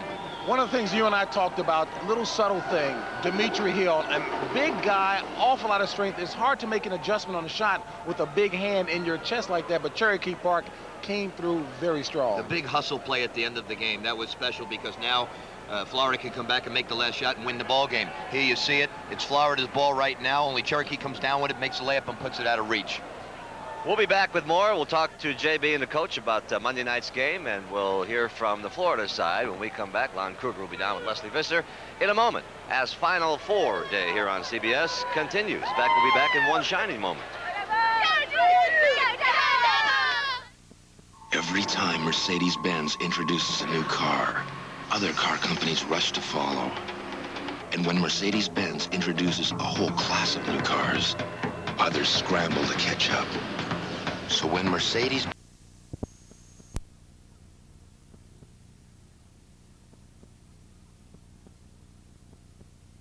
The American Express card. Don't leave home without it. Norelco doesn't just shave you close, but incredibly close. Or merely shave you in comfort, but in exceptional comfort. Because the Norelco razor's patented lift and cut system lifts the hair, so when it's cut, it can actually drop below skin level without the blades even touching your face.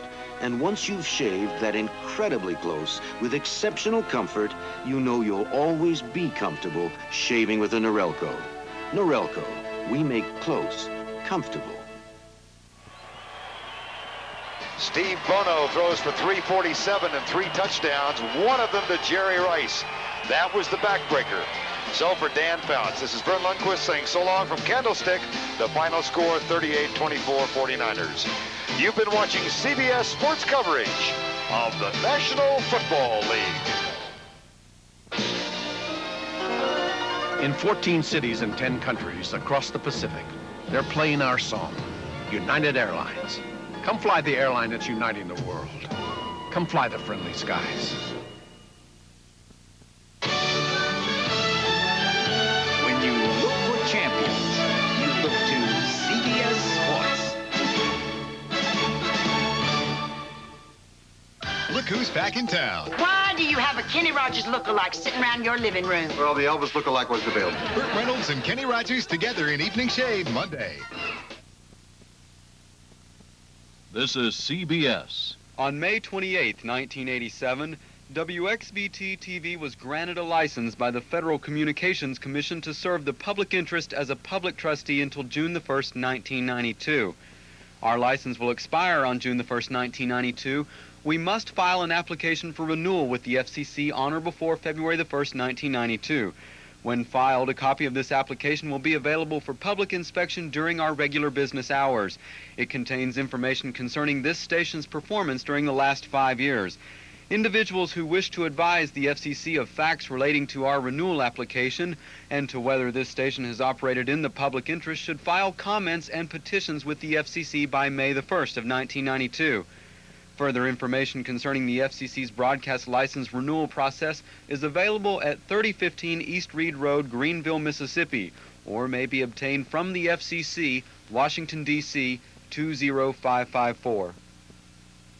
Was she raped by her satanic father? Nick Sally.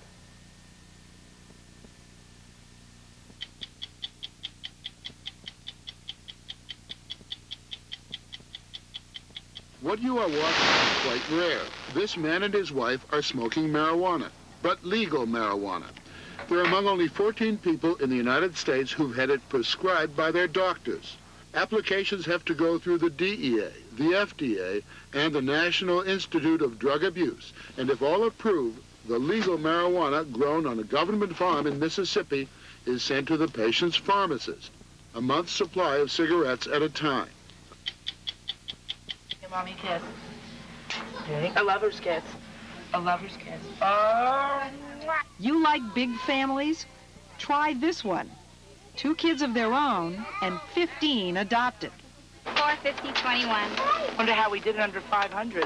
What she's talking about is 50 jars of baby food, 8 gallons of milk, and whatever else it takes to keep the Giraldis going for another week.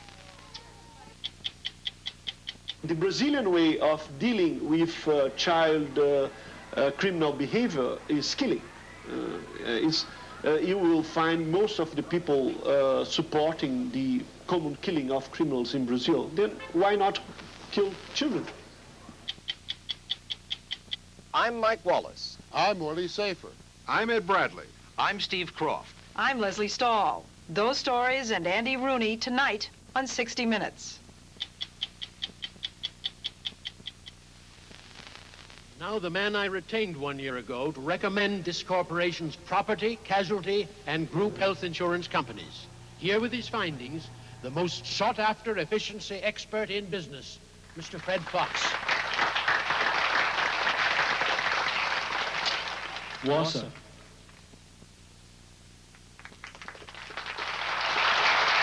Thank you, Mr. Fox.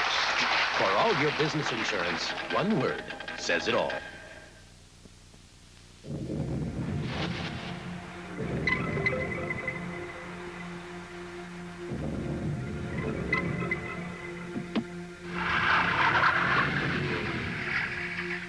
The traction control system of the Lexus LS400 helps reduce tire spin across rain, sleet, snow, even an occasional patch of ice. On the day of the big game, folks dropped by our place to watch the big screen. And when there was a break in the action, Marge had time to whip up another bowl of Kellogg's Crispix Mix. She just followed a simple no-bake recipe, and in no time had the deliciously crunchy snack ready for everyone to enjoy. Which is why, even when our big screen broke, folks still stayed for the game. In the news. The Late Show. And the late show. Now, more over here. Kellogg's Crispix, the can't-miss mix. Marijuana is not good for you. It's an axiom. But for some people, marijuana could be the difference between life and death. That's what they and their doctors say. The doctors prescribe it, and the patients smoke it to live.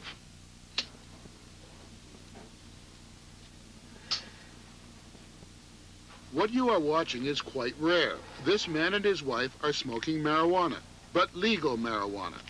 They're among only 14 people in the United States who've had it prescribed by their doctors. For Ken and Barbara Jenks, marijuana is but one more of the myriad of prescription drugs they must take every day. How often do you smoke these? We usually smoke, well, I usually smoke at least 3 to 4 a day. What would happen to you physically, both of you, if you went for a couple of days without these? You'd throw up all the time. I would get sick to my stomach. I mean, you couldn't, you get sick. I wouldn't be able to eat. Your medicine, so, and then you can't eat. So, I mean, the weight, and then you start losing weight. So, I mean. Having AIDS is like a wasting syndrome, you know, with the virus and everything. The smell of food, just even thinking about food just makes you nauseated. Ken and Barbara Jenks are dying. He is a hemophiliac. 11 years ago, he was given blood contaminated by the AIDS virus. He unknowingly infected his wife. They are both too sick to work. They live on disability, barely able to cope. Without the marijuana, they would probably be dead, would have wasted away because of the nausea brought on by their chemotherapy. Before they got marijuana legally, they bought it on the street or grew it. Until last year, when police burst into their trailer in Panama City, Florida, and got the goods on them. 2 marijuana plants. And then they started, you know, going through my house. I mean, just dumping drawers and tearing the cabinets up. The police thought they were onto something big when they found a suitcase filled with syringes and other drug paraphernalia. And they were going berserk. Ken tried to convince them that the syringes and the pills were prescribed by doctors. He did not tell them that marijuana was the only medicine that enabled them to take the chemotherapy without being violently ill. you're talking to somebody that never wanted to take an aspirin for a headache. It's a relief to know that there's something that you can smoke to relieve the nausea from taking all the medications that you're on. The Janks were charged with growing marijuana and possession of drug paraphernalia. In court, their lawyer, John Daniel, tried to prove that for the Janks, marijuana was a medical necessity. Did the prosecution present any counter evidence? None whatsoever, sir. In fact, they even stipulated in Kenny and Barber's case that it was beneficial for them and that they would die without it. The prosecution conceded that? Yes, sir.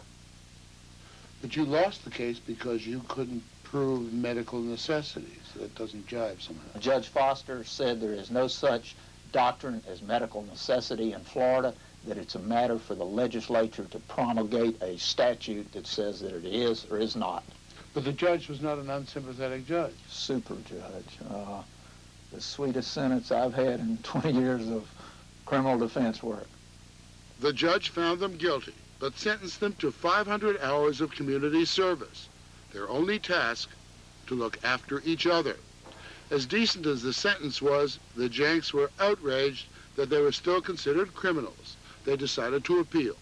Kenny Barber said, go for it. We're going to be gone soon. There's going to be people following in our footprints and in our pain and suffering, and there needs to be some law made one way or the other on it. And that's why they took it up on appeal, and I'm glad to do it for them. Why? They're not exactly the wealthiest clients in the world. I'm not exactly charging them, sir. The DEA classifies marijuana as a highly dangerous drug in the same class as heroin and LSD. And the only way to get it legally is to face a bureaucratic jungle, 3 of them.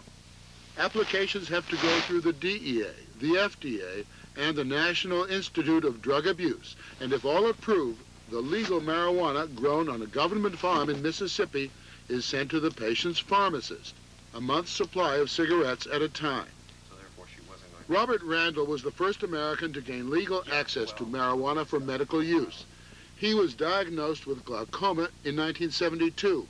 Doctors told him he had 3 to 5 years before he would go blind. One evening, he tried a marijuana cigarette. It was a bit like a eureka experience. I mean, I had known in college that if I smoked marijuana, what the doctors then called eye strain seemed to diminish. But I had never put all the pieces together. And suddenly they came together. The next morning I woke up and thought that I was crazy. It's crazy to believe that an illegal drug is going to prolong your sight when all the modern pharmaceuticals have failed to do so. Randall is still on prescription drugs, but his doctors found that the essential drug in relieving the intense eye pressure of glaucoma was marijuana, which he's been smoking for 15 years.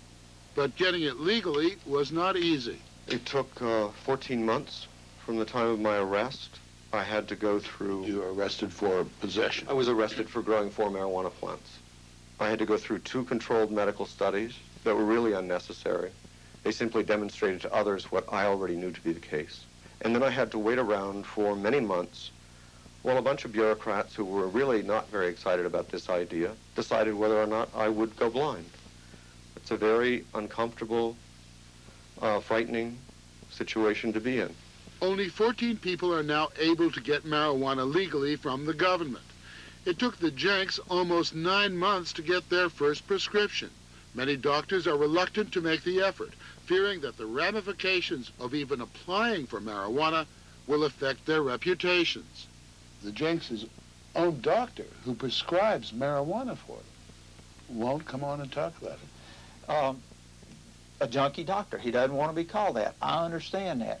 It could also be, I'm afraid I'll have all of these people coming out of the woodwork saying, oh, I got a back pain. Doctor, how about giving me 400 joints? I can understand that. But many doctors say their reluctance to apply for a prescription has nothing to do with bureaucracy. Dr. Richard Gralla, who heads the Department of Oncology at the Ochsner Clinic in New Orleans, told us that the scientific studies do not show marijuana as effective as other drugs, despite the claims of Randall and other patients.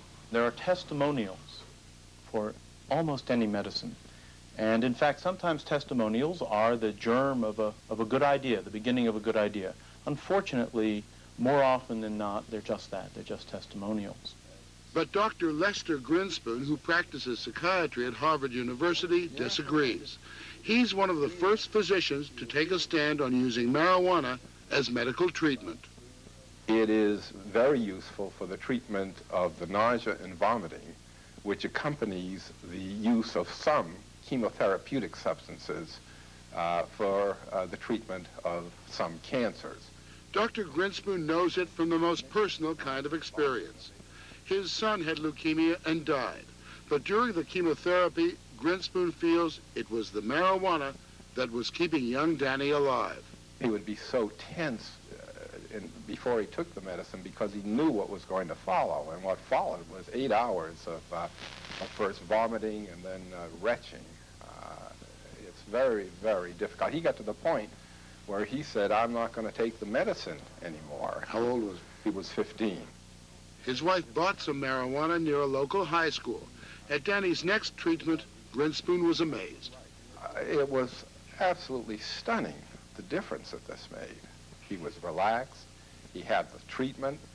He not only did not have nausea and vomiting, but he asked if he could get a submarine sandwich on the way home. I was really dumbfounded. I then called the doctor, Dr. Jaffe, who was taking care of him, and told him what had happened. And so the next time, he smoked cannabis right in the treatment room at the Children's Hospital. Same thing, not a bit of discomfort, ate afterwards. And it was then that Dr. Jaffe and I went to the head of the Children's Hospital, Dr. Fry, and suggested that maybe this bore some kind of systematic looking into. And that, in fact, led to the Salin study, which first established that this is that useful in the treatment of the nausea and vomiting of cancer chemotherapy.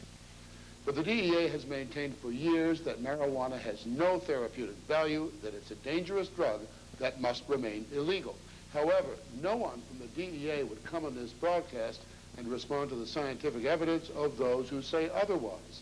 3 years ago, the DEA's administrative law judge, Francis Young, wrote of marijuana, in light of the evidence, it would be unreasonable, arbitrary, and capricious for the DEA to stand between those sufferers and the benefits of this substance. But the DEA rejected its own judge's opinion and stands firm that doctors shall not prescribe marijuana. Except, of course, for those few who are willing to go through the agonizingly long process of applying. Desperate patients say they would rather live by buying marijuana illegally than die by playing by the rules. Dr. Ivan Silverberg hears that all the time from his cancer patients in San Francisco. I have yet to hear of a patient who can't find it. I have heard loud and clear from patients who resent having to go on the street when they're feeling sick, when they're nauseated, when they've lost 40 and 50, 60 pounds, to try and buy a drug from somebody without knowing whether that drug is adulterated because it comes off the street, of having to face the possibility the person they're buying from it is an undercover policeman. I think all of these things are wrong. But Silverberg says if he had to fill out that mountain of paperwork every time a patient needed marijuana, he wouldn't have time to treat his patients. Why has the DEA dug its heels in on this and will not allow the general prescribing of marijuana by physicians when you can prescribe much more dangerous, much more habit-forming drugs? You're absolutely correct. I think morphine, for example, Demerol are far more hazardous drugs, in my opinion, than marijuana. I think part of it is an entrenched bureaucracy that doesn't want to admit it's wrong. Even if it were available in 10 minutes down in the pharmacy, I'd be reluctant to write it. It has nothing to do with the political issues that we have in drugs and the drug problem in the United States. It's the fact that in my own experience in using cannabinoids, in my patients' experience who have smoked marijuana, neither marijuana nor the cannabinoids measure up to those drugs that I have. Among those drugs is Zofran, which has been on the market only for the past few months. By all accounts, it works wonderfully. Zofran is the most effective drug, which is said to have an 80% response rate. By their definition, costs $600 a day. And the patient has to have it administered in the hospital? Or in an ambulatory care center where he's there essentially the whole day. If marijuana is as effective as Drs. Silverberg and Grinspoon say it is, why haven't the drug companies tried to get government approval for it? Can't patent marijuana. It's a plant. They can't make any money. No way. You see, in our country, the way drugs come into being, a drug company gets hold of a chemical. Somebody discovered it has some sort of effect. They review it. They decide, is it worth trying to do it? They have to invest between $80 and $100 million to get it from chemical to drug on the shelf. But then they get an exclusive patent for 17 years, and they can earn a lot of money. How could they possibly do this with cannabis? For the Jenks, marijuana has made their troubled lives tolerable. And to the doubters, they say, do I look like a junkie? Do I? I mean, I wish I didn't have to take the medication that I wish I didn't even have to smoke marijuana. It'd be nice to be free of drugs and disease, but we're not. I mean, we need drugs. I can't help that. I mean, I've been taking drugs my whole life, and it hasn't made a junkie out of me. Do you ever agonize over why me, why us? At first. At first we did. But then, I mean, for me it was easier. I mean, I've been dealing with disease since I was 6 months old, so it was just like fuel to the fire. I mean, you know, it was just one more thing. He blamed himself because I had gotten it. And I don't blame him because he, you know, I love him. He's my husband. You know, these are the cards you got dealt. You just got to play them or fold, kind of. The Jenks eventually won their appeal, and their criminal convictions were overturned. The Public Health Service is not accepting any new applications into the program for marijuana prescriptions and is considering closing it down entirely, regardless of what patients say.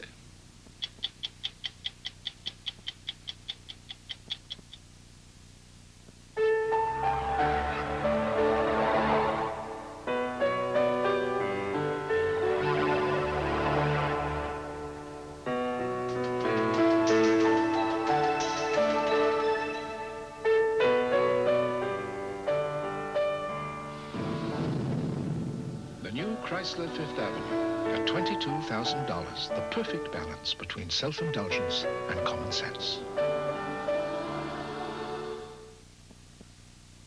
You can count on Sears for great Christmas values. Our price has never been lower on this compact GE microwave. Just $99.99. 5 power levels, great low price. At Sears Brand Central, now. Remember your 4 food groups. Now, class, for proper nutrition, we must all learn to eat from the 4 food groups. Now there's Basic 4, a delicious blend of grains, fruits, and nuts that with milk gives you the goodness of the 4 food groups. Basic 4 cereal. Time after time, vintage clothing of Hollywood. Are you saving what you'd hoped since leaving AT&T? Claremont Riding Academy of New York. Are you waiting longer for calls to connect? We want you back. AT&T Pro Watts, a discount plan with very competitive prices. Switch now and get 1 month of long distance free. We want you back. Call 1-800-222-0400. Tonight, it's murder by committee. But who pulled the trigger? You are in very serious, serious trouble. Murder, She Wrote. Then, Hallmark Hall of Fame presents a true story. She gave up her family and the man she loved. I won't forget you. To fight for the freedom of others, one against the wind. Hi, I'm Paula Zahn. Harry? Yo, Paula, I'm here in Hollywood on the set of Murphy Brown. I'll tell you all about it tomorrow on CBS This Morning. It's breakfast for your head. Share a moment with the world. Over the years, Mike, Morley, Ed, and Steve have brought you unforgettable characters. Now, I guess it's my turn. Her name is Camille. I met her a couple of months ago in Florida, and I have never met anyone quite like her before. Your mommy kiss. Okay. A lover's kiss. A lover's kiss. She is Mrs. Camille Giraldi, a doctor's wife a nurse, and a mother of 17 children. That's right, 17. Camille and her pediatrician husband, Dr. Michael Giraldi, have 2 biological children of their own, normal, healthy teenage daughters. But they have adopted the other 15, and that's what this story is all about. They also have 2 other sick children living with them. Almost all of these children were gravely ill when they were taken out of the hospital. Most of them have Down syndrome and related medical problems that continue to this day. Jolene has a severe lung disorder, and in order to keep her lungs clear, we have to do clapping on her every other hour on a normal day, and today, because she's sick, we're doing it every hour. If I don't do this, she's unable to breathe. What I do is loosen the secretions and then suction them out, and she loves it.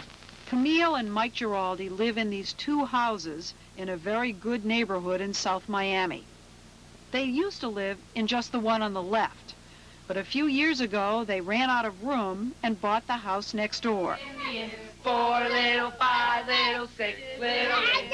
When you step inside, you step into a world of childcare that would be pretty hard to duplicate anywhere else for children with these problems.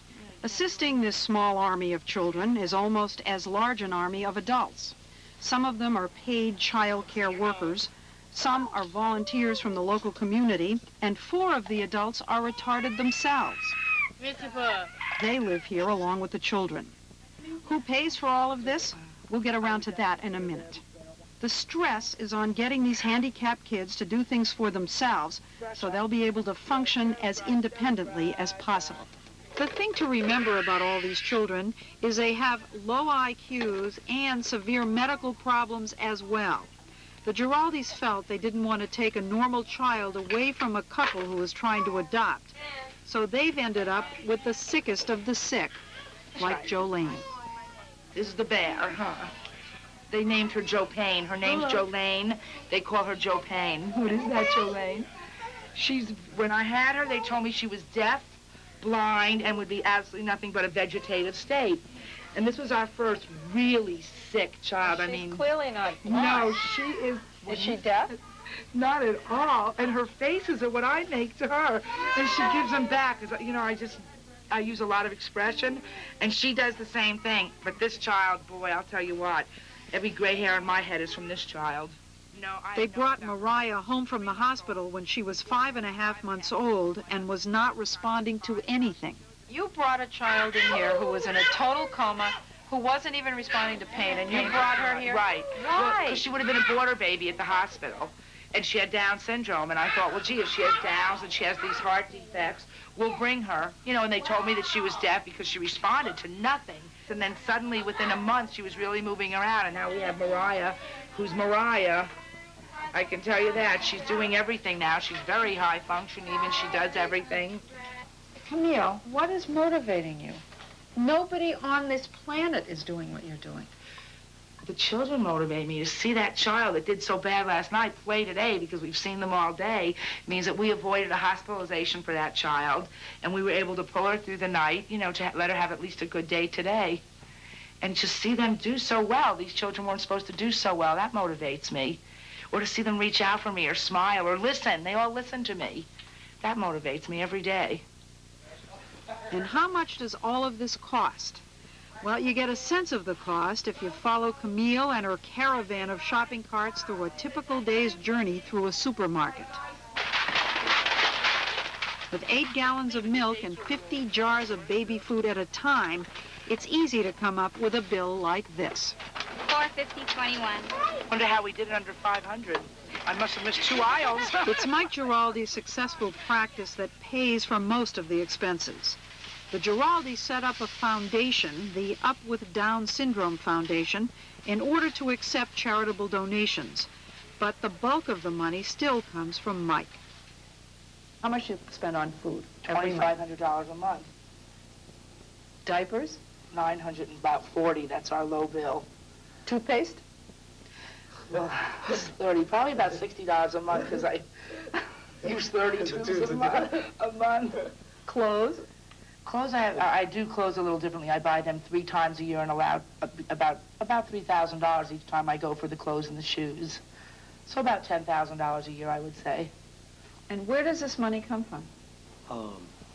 3/4 of the expenses are from me. I support it wholly. Yeah. Fortunately, we're able to do that because of my practice, but it's tough. It's hard. And you don't get any, do you get any insurance, special insurance or subsidies from the government at all? None? Zero? And the children that we do not adopt, that we have not finalized on, they are eligible for Medicaid and Social Security. Once we adopt those children, they're not eligible. Then why adopt them? Well, because we are only allowed to have so many non-related in each household, so we wouldn't be able to have 19 children. Of course, none of this would work if this place were not run like a Ford assembly line. Every day there's 19 children here, and there are, as far as we're concerned. Even the children that are here that live as a permanent resident. Everything works. Every child has a basket. In the basket, at night, we set out the clothes for the next day. During the day, we set up the pajamas for that night. Clothes are never laying around. Everything looks neat because we use the basket system. When you have 15 children under 5 years old, you have a closet that runs for 15 feet. The dresses, the play clothes, the shoes, everything is in immaculate order, something that's an obsession with Camille. The most important thing to me is to keep the children clean and neat. Because they have such a bad stigma anyway, just having the Downs, people expect them to look filthy and dirty. And my important thing is that the children always look neat and clean all the time. Her other obsession is that the children must be well behaved. Too many parents, she thinks, indulge every little whim of handicapped children and end up with uncontrollable behavior. No, I'm serious. Don't pull that out. I am very, very strict in disciplining them. I treat these children, when it comes to discipline, as though they're normal, and I expect them to do what they're supposed to do. My whole theory here is that they have to be socially acceptable. If I allow them to go out into society and act as though they're retarded, then that's the way people look at them. I don't hit, I don't raise my voice, I'm just very stern. Luckily for Camille, she's married to a man who loves children. Dr. Michael Giraldi is a successful pediatrician in Miami, and he claims he knew exactly what he was getting into when he married Camille 16 years ago. They met at a hospital where he was a resident and she was a nurse. Camille had already decided that the most important thing in her life was working with sick children. Marriage was not part of her plans. I knew that this is what I wanted, and very few people could understand wanting to do something like this. This was more important than marriage? This was my life. It still is my life. It was much more important than marrying. Oh, yeah. I moved and away. She made that known to me at the very beginning. Yeah. And you said you want her so much? Yeah, that I would wait for her. And, I mean, this is a real serious love story. This is a magnificent love story. Yeah, we used to meet at the hospital, and I'd meet her for lunch on the grass, and she'd have some of these babies that would never step foot out of the hospital unless she took them out there. And she said that she wanted them to feel the grass and touch the leaves and feel the wind. And it was beautiful. And then we started to date, and then we decided to get married. But we sort of look like Mutt and Jeff. Yeah, she always used to refer to us as a Mutt and Jeff couple. Well, you know, Camille is very heavy. You don't see that. No, not at all. Not at all. Was she beautiful from the minute? Beautiful from the minute. And even at that time when we were dating, I was still taking children in that were very sick, that parents couldn't have weekends away, and we would take the children in when I was single. I always did this work. She always did. As if taking care of all these handicapped children weren't enough, Camille runs free how-to classes for parents who are keeping their Down syndrome infants at home. The most agonizing decision these parents have to make is whether or not to keep the baby when they find out it has Down syndrome. Albert and Ada Lizcano decided to keep their son, Albert Jr. You're expecting a normal child, and then you're hit with this news that you're going to have a handicapped child, and nobody knows at the beginning how to act or what you're going to expect. We had a few people from the hospital say, why don't you give him up? You are too young to carry this burden through your life. They also give you the idea that you have had a vegetable. Like the doctor told me at the beginning, well, you know, you have a Down syndrome. What do you want me to tell you? He's not going to be able to walk. He's not going to talk. He's never going to ride a bike. He is not going to lift his head. Right after they came home with the baby, the Lescanos heard about Camille. And Camille said, no, don't listen to that. That's baloney. That's baloney. Don't listen to that. Your baby is going to be the light of your life. And he is nowadays. He Yes. is. She says, this baby is going to be what you make of him. And if you let me guide you, and if you let me help you, and you do what I say, this baby is going to be all right. Albert Jr. today is 3 years old, and the Lescanos say they did the right thing by taking him home. But Susan and Mike Cronin gave up their son, Woody. They let Camille adopt him, and now they come here to Camille's to visit him under the open adoption plan the Giraldis have. So the doctor said leave him in the hospital. Oh, yes. He was very sick. And my Would husband... he have lived? In the hospital? Absolutely not. Absolutely not. He wouldn't have lived in the hospital. We went up there with the attorney, and we picked up Woody, and he had a tube in his nose. They were feeding him by a tube all the time, and I immediately pulled the tube out, and I said, you will never have this horrible thing in your nose again, and you will eat. And he did. And he ate. And what it took me was every bottle would take me an hour and a half, and I just needed to get enough in for him to survive. And I mean, I worked and worked with Woody for 1 year, and suddenly in the next year, he just turned around to a real happy child. But Susan Cronin still faced painful criticism for giving up her son. We have family members who say, how could you possibly have given our little loved one up? And yet I chose life for my baby. I didn't choose to be the hero myself. I chose to have my child thrive, survive, and live and achieve. He's achieved more through Camille and Mike than he could have ever hoped to achieve under my care and my husband's care. Do you think that some doctors and some other people feel that maybe some of these children who are so sick, not the ones without the medical problems, but feel that it's best to just let them die when they're born? I mean, clearly, we've heard some stories here where parents have been as much as told that. But they didn't choose to die. You know, that's something I really want to make clear. All of the children that came to us were very sick, and some of them were almost not compatible to life, but they chose to eat. They chose to bond with us as a family, and they chose to live. We didn't do anything extraordinary to make them live. They chose it. We just supported their choice. That's all we did. You know, Woody, with the tube in his nose, he didn't need a tube. It hurt. It hurts if we have a tube in our nose. So we took the tube out, and he swallowed and sucked his formula, and that's all he had to do to live. They didn't give him that because they didn't have an hour and a half in the hospital. So what we did was just support their choice. That's all.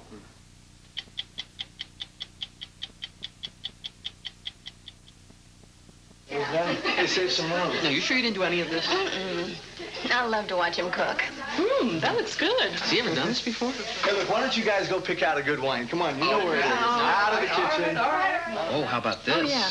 Oh, that'll be great with the fish. Good, let's do it. Nothing brings out the flavor of today's cooking like a good Sauvignon Blanc. Philip, you can cook for me anytime. Well, as long as you pick the wine. Ernest and Julio Gallo present a very special Sauvignon Blanc. It's time for a change to Gallo. Olympic glory used to depend on muscle, talent, and heart. Now you can add digital computer analysis, retinal scanners, and more, and that costs money. That's why every time you use your Visa card, money goes to help the U.S. Olympic team. So pull for the team and pull out your Visa card, because at the Olympics, they don't take excuses, and they don't take American Express. Visa, it's everywhere you want to be. This new S-Class is so many things. Space, strength, and safety, of course. But more than anything else, it's the performance that will astonish people. Because it's so quick, so agile. If you don't love driving this car, maybe you just don't like driving.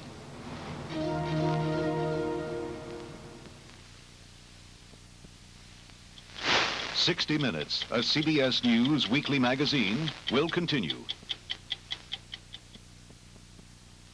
Monday, is it a nightmare or is Murphy being stalked? Don't show fear. Short people cut Murphy Brown down to size. Then what happens when Julia and Mary Jo get stuck in a Playboy's bedroom? We're going to jump off this balcony. Will those designing women escape with their sanity? All those who love great comedy say hi. This is CBS. Everyone's touched by someone. Everyone's made a promise to be good. Everyone needs to be needed. Everyone's been misunderstood. Everyone wants to be special. Everyone's got a truth to tell. Hello, yes, hello, everyone. South Central Bell. Let me tell you about the greatest dining room sale of all times. At Mallet Furniture, Cleveland and Greenville, the entire dining room section is on sale. Prices have been reduced to the lowest possible dollar. Look at this cherry 5-piece set, a stunning $599. Or this solid oak table with 4 chairs, reduced to $599.